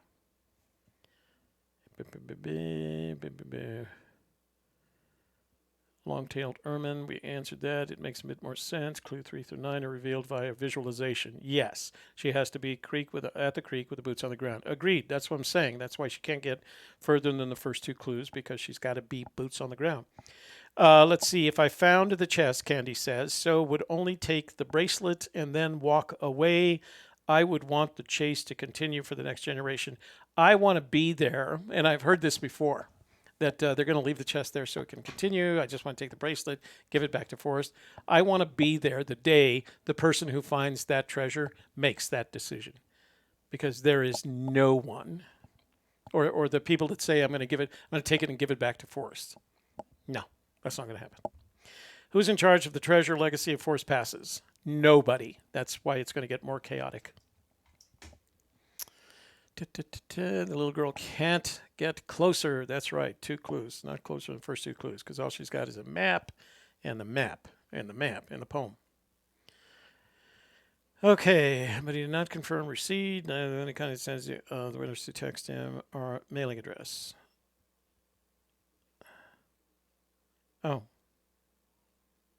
Oh, John. Okay. I did get the message asking me to confirm. I didn't get the message with the address. So, but now I have it. So we can ship that off. Jonathan, thank you. We do have it. And they don't usually ship out until Tuesday anyway. I pack them on Wednesday, but I've learned not to. I mean, I pack them over the weekend, but I've learned not to trust a Monday pickup from USPS. And don't get me wrong, I love USPS, but if I do the pickup on Monday, they pick it up on Tuesday. So that's why I haven't received it. Let's see. I think that's it, brothers and sisters. Okay, so we're going on 4 hours here. There's probably something unhealthy about that. I just haven't decided what it is.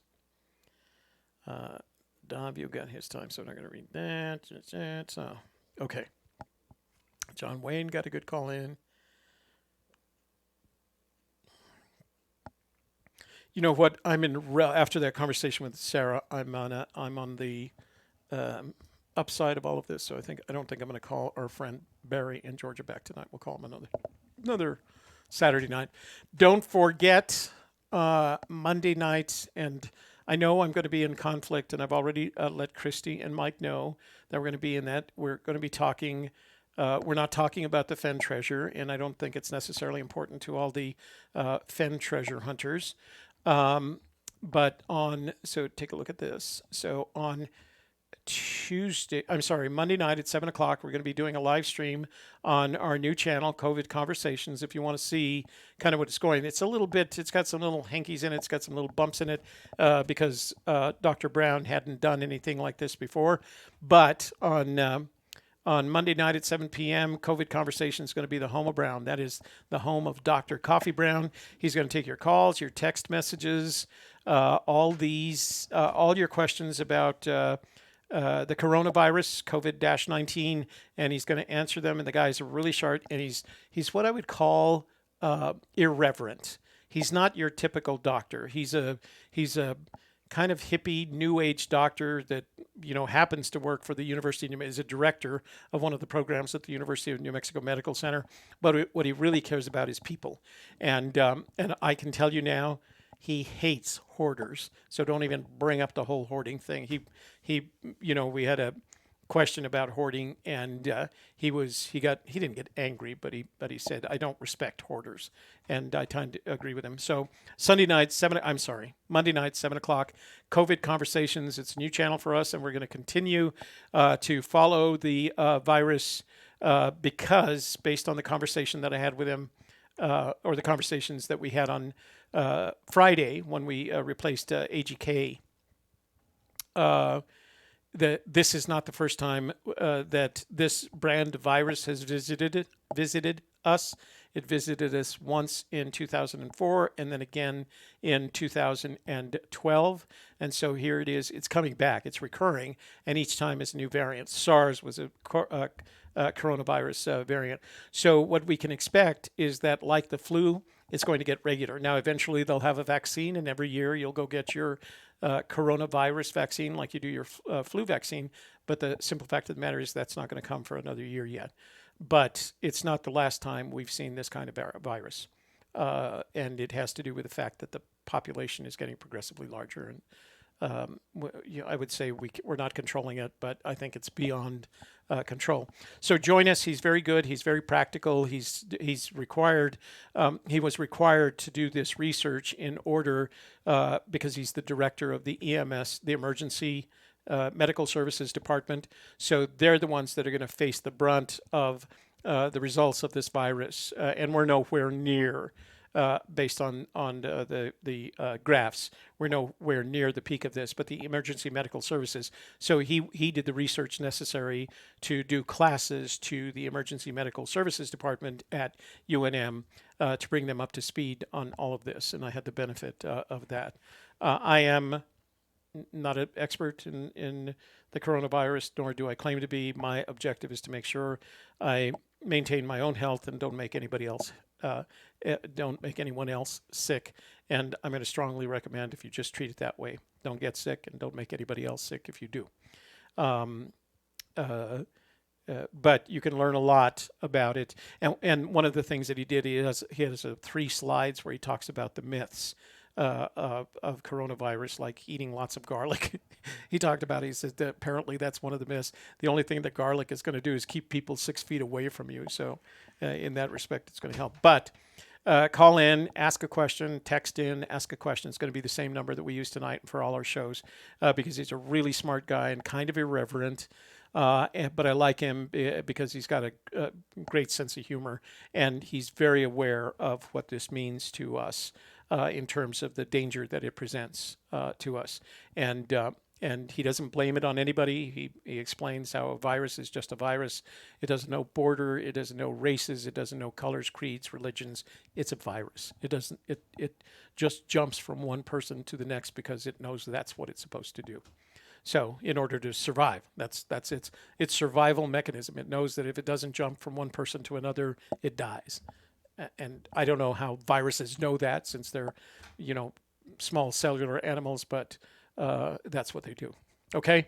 So again, thanks for joining me tonight. I look forward to seeing you on Tuesday, and then Shelley and I will be back on Wednesday. I'll be doing the World Sand Project at 3 o'clock. We'll be together on the softer side, although the name for the softer side is going to be changed because that's going to be the focal point for our new business, Sales Leaders Institute. And then we'll see you at 7 o'clock on Wednesday with Gypsy's Kiss for the Hump Day Hoedown. Okay. Thanks for joining me tonight, and thanks for sticking with me for the 4 hours. I hope you guys enjoyed it. I always say I hope you enjoyed it as much as I did. Yes, there were some interesting moments, but I always enjoy doing this. And I'm going to strongly recommend that you get in the habit of having conversations with other people, because I think not only can you learn about yourself by having these conversations, these debates, rational debates, right? The rational debate is an important rational debate is an important element of intellectual growth. It falls apart when you step away from rational debate and it just becomes argument based on bias. So rational debate, it's the Socratic approach, and you can have that kind of debate just by asking questions. And when you do that, you're going to walk away from that conversation a little bit smarter than you were when you entered that conversation. So yeah, GoodellCon, I want you to show up on Tuesday and say that in front of our doctor, because somebody else did that. He's got some comment about that. Okay. All right, guys. Thanks for joining me tonight. I hope you had fun. Let's close it out with a little bit more of my favorite song, She Played Memories. And if you get a chance, there's some really good words in this song. I left my boots and my faded jeans in Santa Fe, New Mexico, and swapped them for a coat and tie and someplace else to go. I had days that were laced with white lines on narrow blacktop roads, with honky-tonks around the game and drunken episodes.